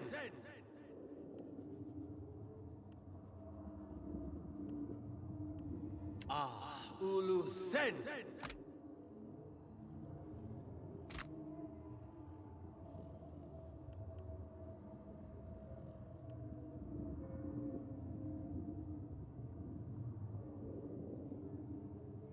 Oi!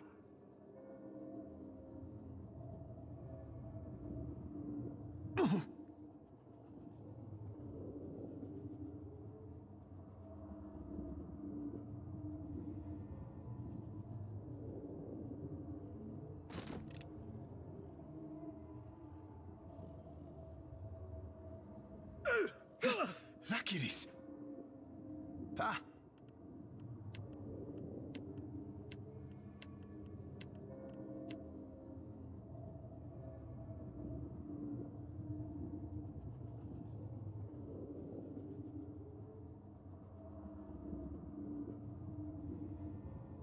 What do you need?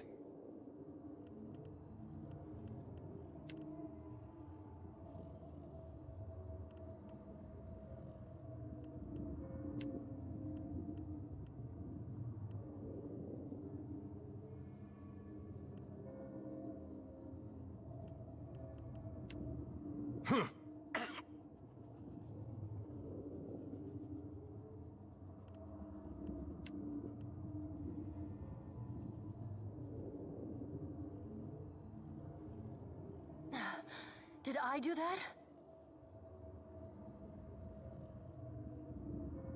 Yes?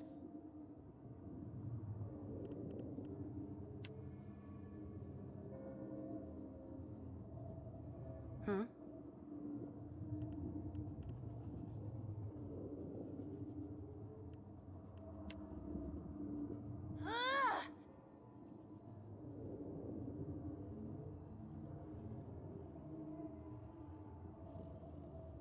Oi!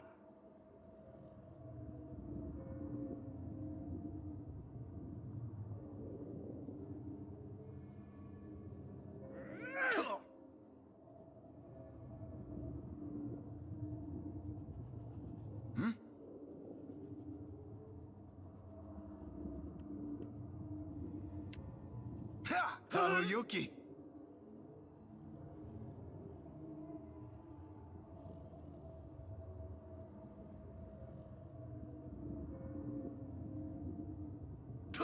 Hey.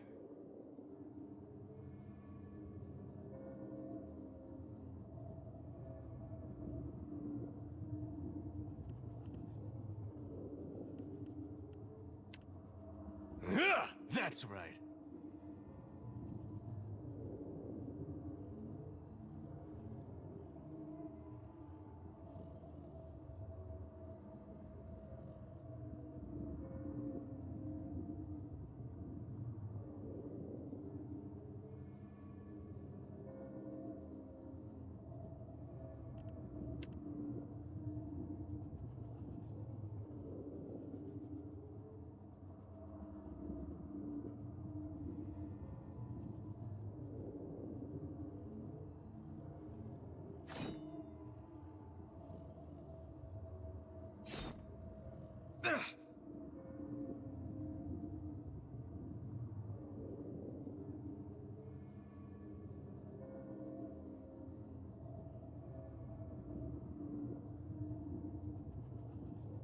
Yes?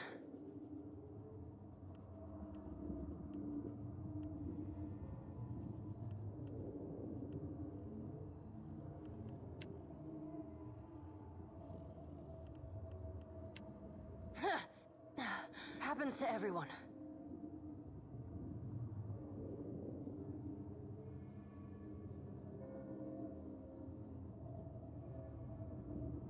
Oh? They'll fall by my hand. Yes, you are.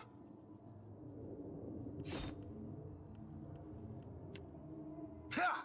Tahuyuki!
You descend into the ancient winding streets of Ukaizo. Battered by storms for thousands of years, the ruins bear the marks of their role as the lone witnesses of the god's great secret at the center of the city. The houses and boulevards are pierced by great spears of luminous Audra. There are no ashen bodies, no birds, no sign or sound of any life. But with every step, the rhythmic pounding in the distance draws nearer. Soon, you can feel the vibration traveling up your spine. As you approach the center of the city, the weathered architecture gives way to more luminous Audra, piercing the ruins, eventually overtaking them entirely. Cresting the top of a fallen tower, you finally get a clear view of Aethys. He stands, legs astride, next to a great stone monument ringed with 11 cavernous alcoves.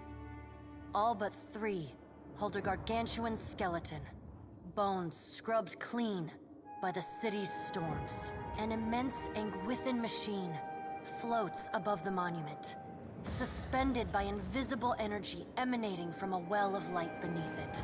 Great brass rings spin around a core of metal and Audra at the machine's center.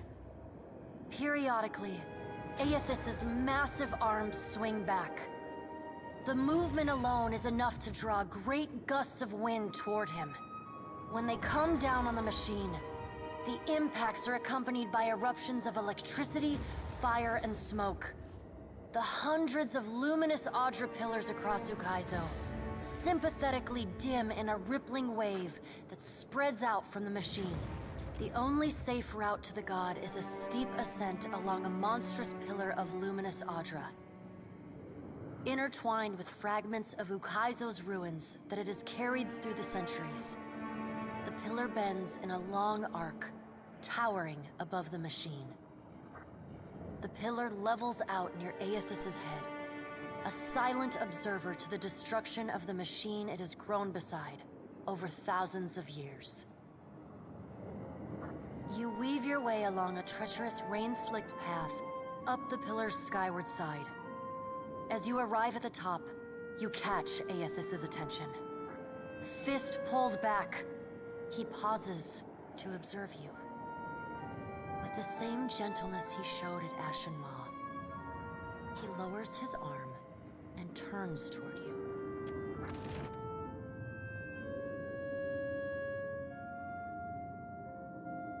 Strange to see Ukaizo in this way.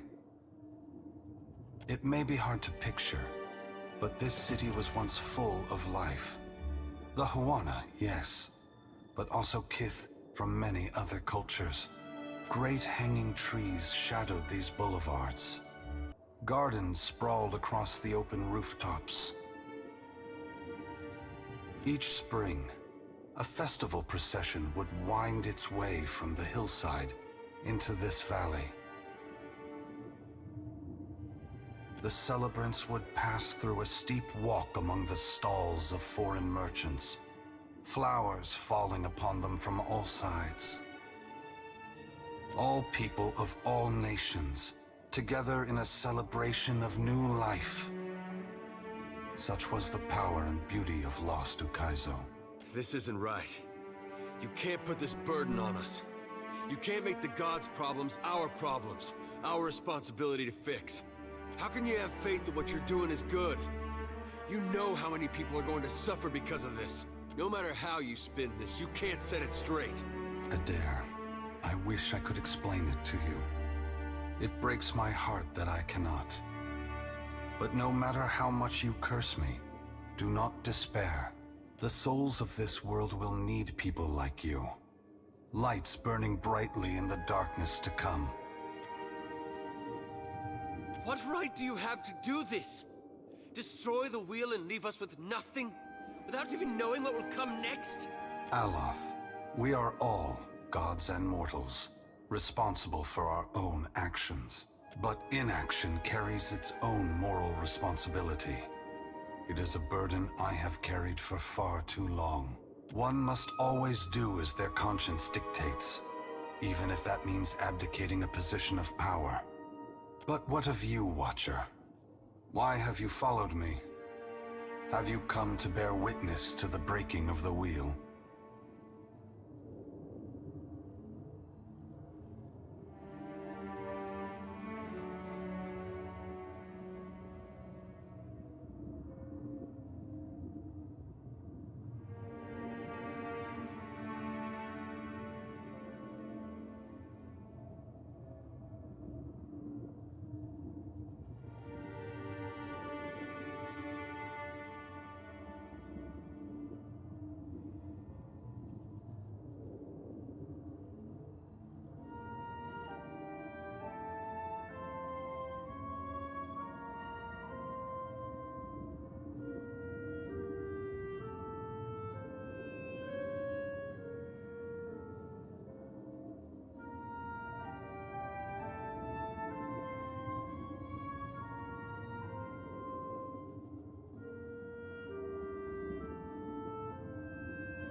Mortals are already inspired. It is what has pushed them on for hundreds of generations, To reach this point in time, Animancy is poised to go far beyond what we Ingwithans ever discovered. Why does Helia think I should lend more power to mortals?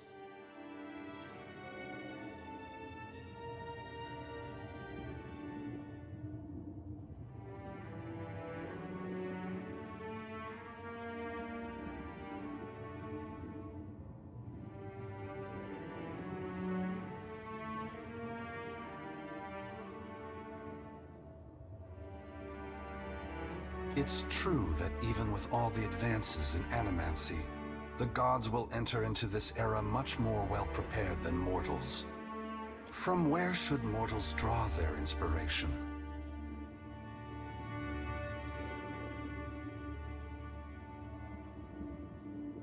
Very well, Watcher. I will ensure that mortals are inspired by my passing, that my power not be expended in vain. Indulge me in a moment's curiosity. There is something I wish to know about Eora, about Kith, that I can only learn through your eyes.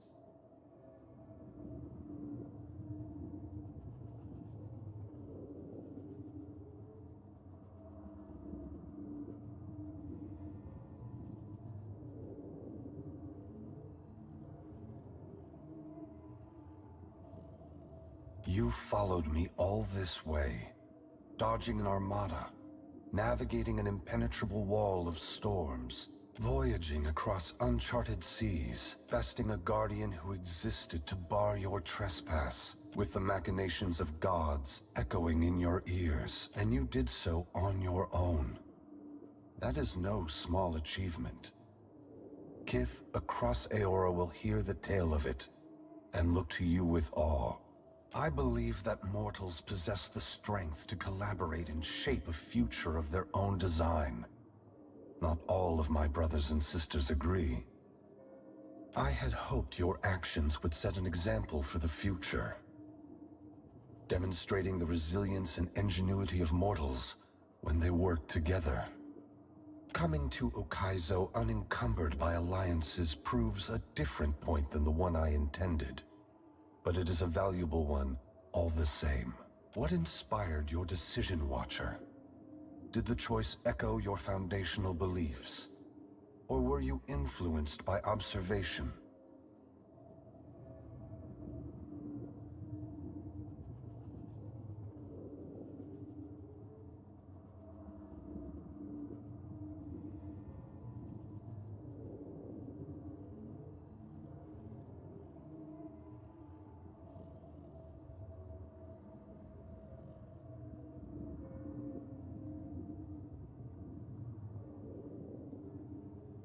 I thank you for your perspective.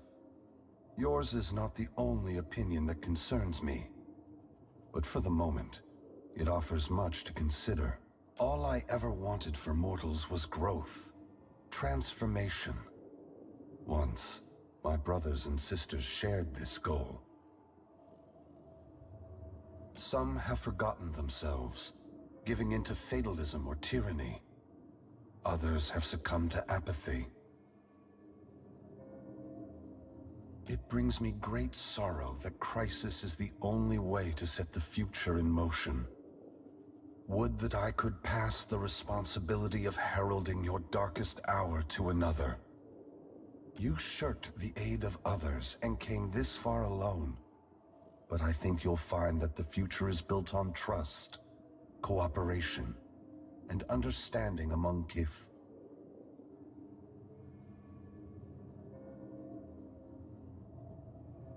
Ask. You are entitled to any answer that is mine to give. The great work of the Ingwithans falls to ruin. Reincarnation as we know it will end. Souls which currently await new life in the beyond will be born into the world as normal, but their numbers will not replenish. Anything that dies will tarry in the void of the in-between, awaiting the motion of a wheel that no longer turns. Once the beyond has emptied, every birth will be hollow-born. Other maladies of the soul may follow, and plague those who linger in life.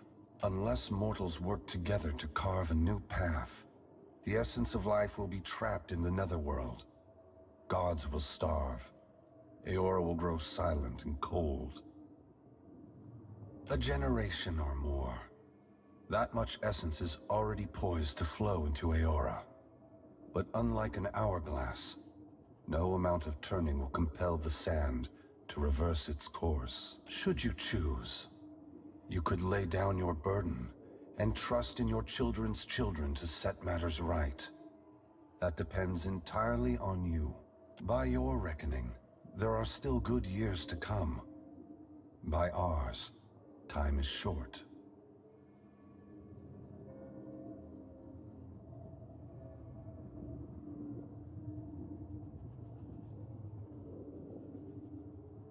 When we tamed the cycle of reincarnation, we broke what had once functioned naturally and without intervention. The flow of essence will not normalize on its own. Essence will simply pool in the void of the in-between, never passing through Adra networks to the beyond. The dead will be left to wander in darkness, confusion, and sorrow. No one is worthy of unconditional trust. If you feel the gods are beyond forgiveness, then they don't deserve your obedience. Make your future one that doesn't require them. Should you choose to accept the gods, I hope that you temper your faith with skepticism. Boudica is entitled to her opinion. If the intent of this test is to justify an uprising to come, that is more worrisome. The other gods must decide for themselves if mortals are ready to dictate their future. Should Boudica's tyranny prove the only alternative, mortals must prepare for a terrible conflict. Your perspective bridges eternity, Watcher. Many will look to you to mediate differences that could shake the very foundations of Eora. Yes. They must work toward a solution or perish. If that task is beyond their skill, then they no longer deserve their position. I would have them justify their right to lead. That could mean swallowing their pride and hearkening to the wisdom of mortals. Some, I expect, will perform better than others, for several reasons. My strength was diminished after the Godhammer bomb, and assuming this form took incredible effort. With so many vying for control of the Deadfire, I also saw a ripe opportunity for mortals to cast aside their differences and stand together as one. They have never been more powerful, more capable. Because of this, the gods must justify their importance or be proven obsolete. I apologize, Watcher. There is nothing I can do to restore the glory of your hard-won and poorly situated estate. What happened to Cadnua was not personal in nature. I would have occupied the statue even if it was buried beneath Defiance Bay. Given your perseverance, I know that a second home cannot be distant in your future. You have only to seek it out. I must attend to my final work now. I cannot delay any longer. You have carried a heavy burden across the Deadfire, Watcher. Before I go, I would rid you of it.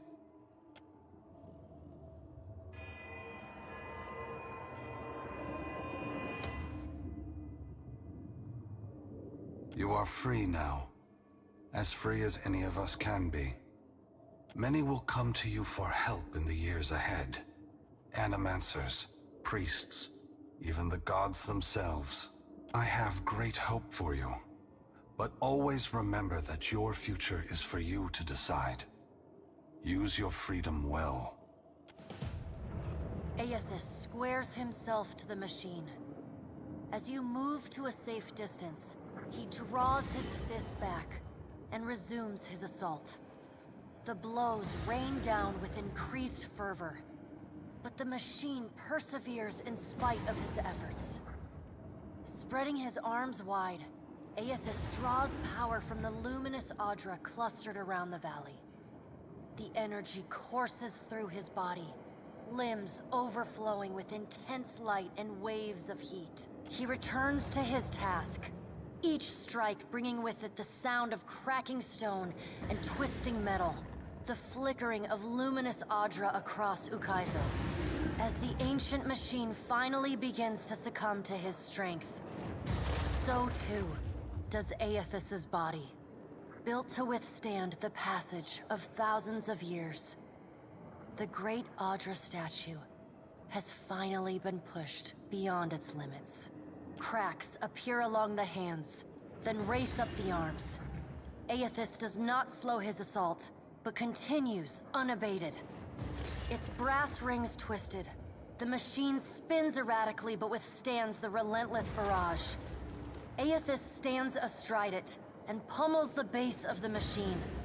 Soul energy begins to flare out from the machine's heart, warping the air with the intense heat.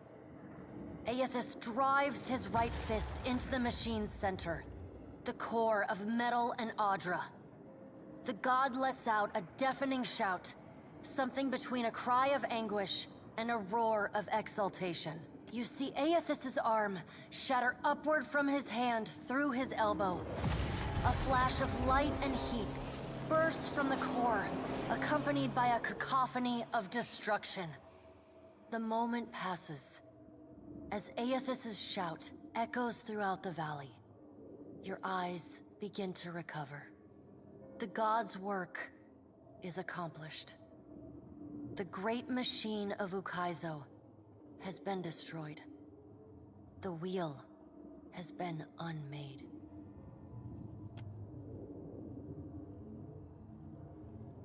As Aethys's voice fades, the enormity of what you've accomplished sinks in. You have confronted a god. You have rediscovered the ancient city where the wheel was forged, and you have seen the wheel shattered.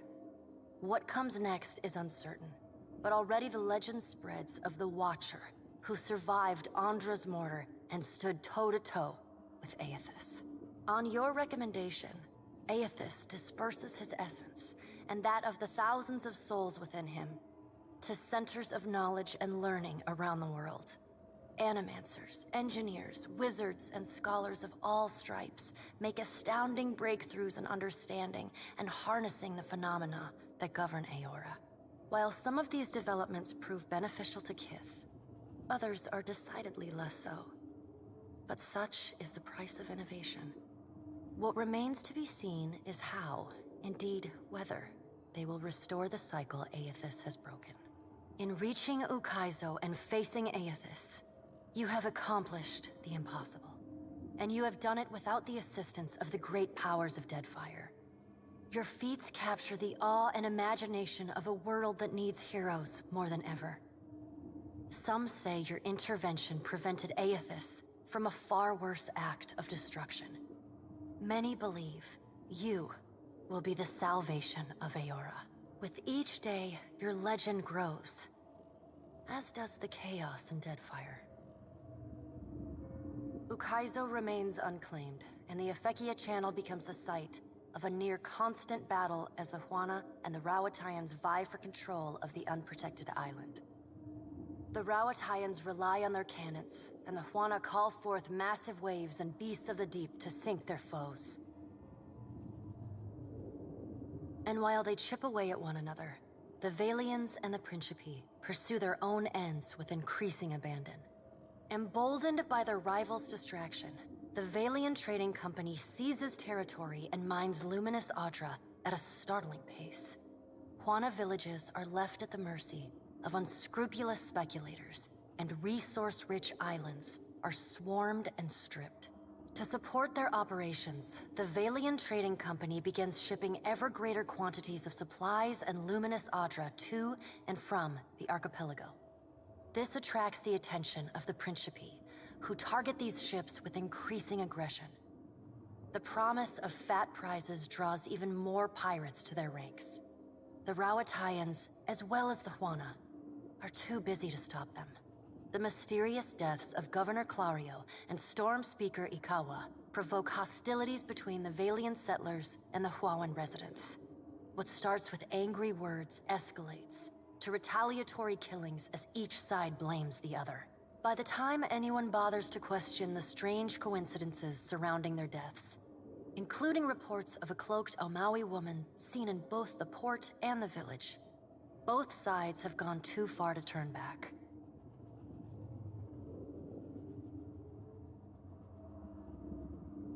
As the balance of power changes in Deadfire, so too does Nekataka transform. With the major powers at one another's throats, Nekataka becomes a maelstrom of chaos. Spies and smugglers follow the flow of refugees into the city, where violence is commonplace. Ukaizo remains the coveted prize, and Nekataka fades into an afterthought. The Kahanga leadership takes responsibility for the welfare of the Raparu, and the Gullet starts to improve. What was once a den of crime, poverty, and illness slowly becomes a quiet haven for the Raparu. The loss of Skiarilifus's essence weakens the Water Shapers Guild. Their power wanes and their influence fades. The art of water shaping survives as an arcane curiosity. Your brief encounter with Letharn proves deeply influential for the children of the Dawnstars. Plagued with nightmares and haunted by the deaths at Hesango, Letharn begins questioning his faith in Aethys. At first, his fellow Dawnstars chide him, but that changes as word of Aethys's deeds at Ukaizo spreads.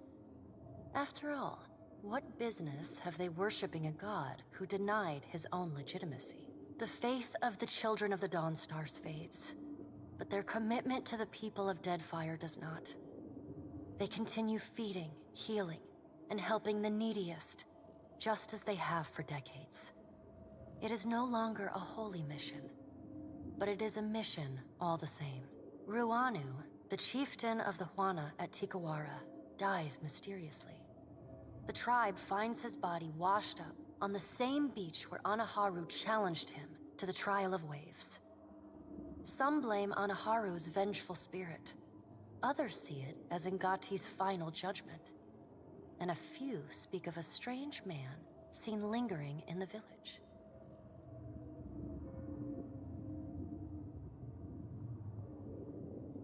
The leaderless tribe eventually scatters. Some head to Nekataka, while others seek out the Wahaki. The dragon, Neraskirlas, no longer passes between Aora and the White Void, and the dead flow slowly breaks apart, exposing the temple long frozen within. Vatnir tries to hold the Harbingers of Dusk together, and for a time succeeds. The group resettles within and around the temple, vowing to protect it. Eventually, however, Remergon's godlike falters, and his followers sacrifice him to the White Void. The Temple of Remergon falls into disrepair, home only to madmen and monsters. In besting the Beast of Winter, you earned the Death God's mercy rather than his enmity. The deity remains characteristically unforthcoming about his decision, and you're left to wonder whether in doing battle with him in the White Void, you somehow furthered his apocalyptic ambitions. Once repaired, the Adra at the primal island of Kazuwari again pulses with the flow of soul essence between the here and the beyond. The feral life on the island flourishes, the jungles and veld growing ever wilder and resistant to settlement and exploration alike. The faces of the hunt continue to rule the Crucible and Galawain's, or rather, Tawamawai's name. The trials summoned by the statue grow deadlier with each season, until only those rare few willing to brave the gravest of dangers seek out the bloody ordeals of Kazuwari. Like the other souls following in your wake, Muatu eventually yearns to move on to the beyond and the wheel. Stymied by Aethys's actions, however, he settles on returning to Kazuwari, where he joins the choir of souls that echo throughout the Crucible. Hundreds of Kith, and no small number of Wilder and Primordials, flee from the Black Isle. Their minds a confused collection of inconsistent and contradictory memories. Each escapee bears knowledge that was once lost, and agents of the Hand Occult across Aora worked tirelessly in the years that follow to hunt down and end these fugitives. They find far fewer than they hope. Encouraged by her arcane successes, Bakarna returns to her observatory to continue her studies of the celestial spheres. In time, her colleagues in the Circle of Archmagi come to accept her among their number. She takes on apprentices, and they trumpet her praises as both a brilliant innovator and nurturing pedagogue. Slain by your hand, the Titan of Wal poses little further threat to Aora. As the corpse decays, it putrefies into a massive nest of hungry fungal monstrosities. Vessels that anchor off the shores of the Black Isles tend to go missing, only to turn up shipwrecked months or even years later against distant shores. With time, the body collapses upon itself, and the Black Isles finally implode. Though your adventures alter the destiny of Aora and the balance of power in Deadfire, they also leave a lasting mark on those who travel at your side. Your companions find themselves changed, in ways both big and small. Adair returns to Hisongo, where he reunites with Byrne, the son of his former lover, Alava. The boy takes heart in Adair's account that Aethys and all the other gods were false, petty, and unworthy of the love of Kith. Realizing how close he came to dying for this cause, Byrne finds renewed purpose in working alongside his uncle to repair the many scars left upon Deadfire by the gods. Under Adair's guidance, Byrne grows into the kind of irreverent, stubborn hothead that would have made his mother proud. And Adair visits her gravesite, often to tell her so. Shodi is not a priestess who understands the meaning of subtlety. As such, she makes her girlish crush on Adair painfully obvious from the moment she first sets eyes on the strapping fighter. Early in your travels, Adair appears discomforted by her persistent flirting. He often grimaces when she sidles up to him, and he takes endless pains to keep their conversations terse and to the point. But after a little smoothing on your part to nudge them in the right direction, Adair makes an effort to view Shodi with an open mind. And Shodi begins teasing the veteran fighter in a more companionable and less amorous manner. After saving each other's hides a couple times and sharing more than a few laughs, the two form an easy, and you suspect, lifelong friendship. Seemingly lit with an inner glow, Shodi takes to a new life of mission work with gusto. She still is committed to shepherding souls forgone, but having realigned her goals with that of her fellow Dawnstars, she now endeavors to help the living as much as the dead. As you travel the Deadfire, you find her sleeping better and laughing more often. When the time comes for her to return to her temple in Neketaka, it's with a clear wistfulness and much lip-biting on her part. She leaves you with her sickle and a hastily scrawled note. It reads, "A keepsake from a path once walked. Remember me, Watcher, for I will forever dream of you." Aloth renews his commitment to destroying the Leaden Key. With the wheel broken, loosening the god's stranglehold on Kith is more urgent than ever. It is a lofty goal, and one he does not expect to finish in his lifetime. But if there's one thing he's learned from the Watcher, it's that a single person can change the world. You let Rimaro go, and the former pirate ostensibly set sail for the trade lanes of the Eastern Reach, the Edier Empire, Old Valia, and the Republics. For the remainder of your time together, Seraphon seems, if not exactly happy, at least contented with the outcome of your confrontation with his former mentor at Sayuka. After your encounter with Aethys, the pirate drifts into quiet contemplation. As you sail into your next port, he meets you at the ship's rail. He'll be leaving the gods to you going forward, he tells you, and saving his bullets for those like to die from them. Seraphin parts company with you not long after.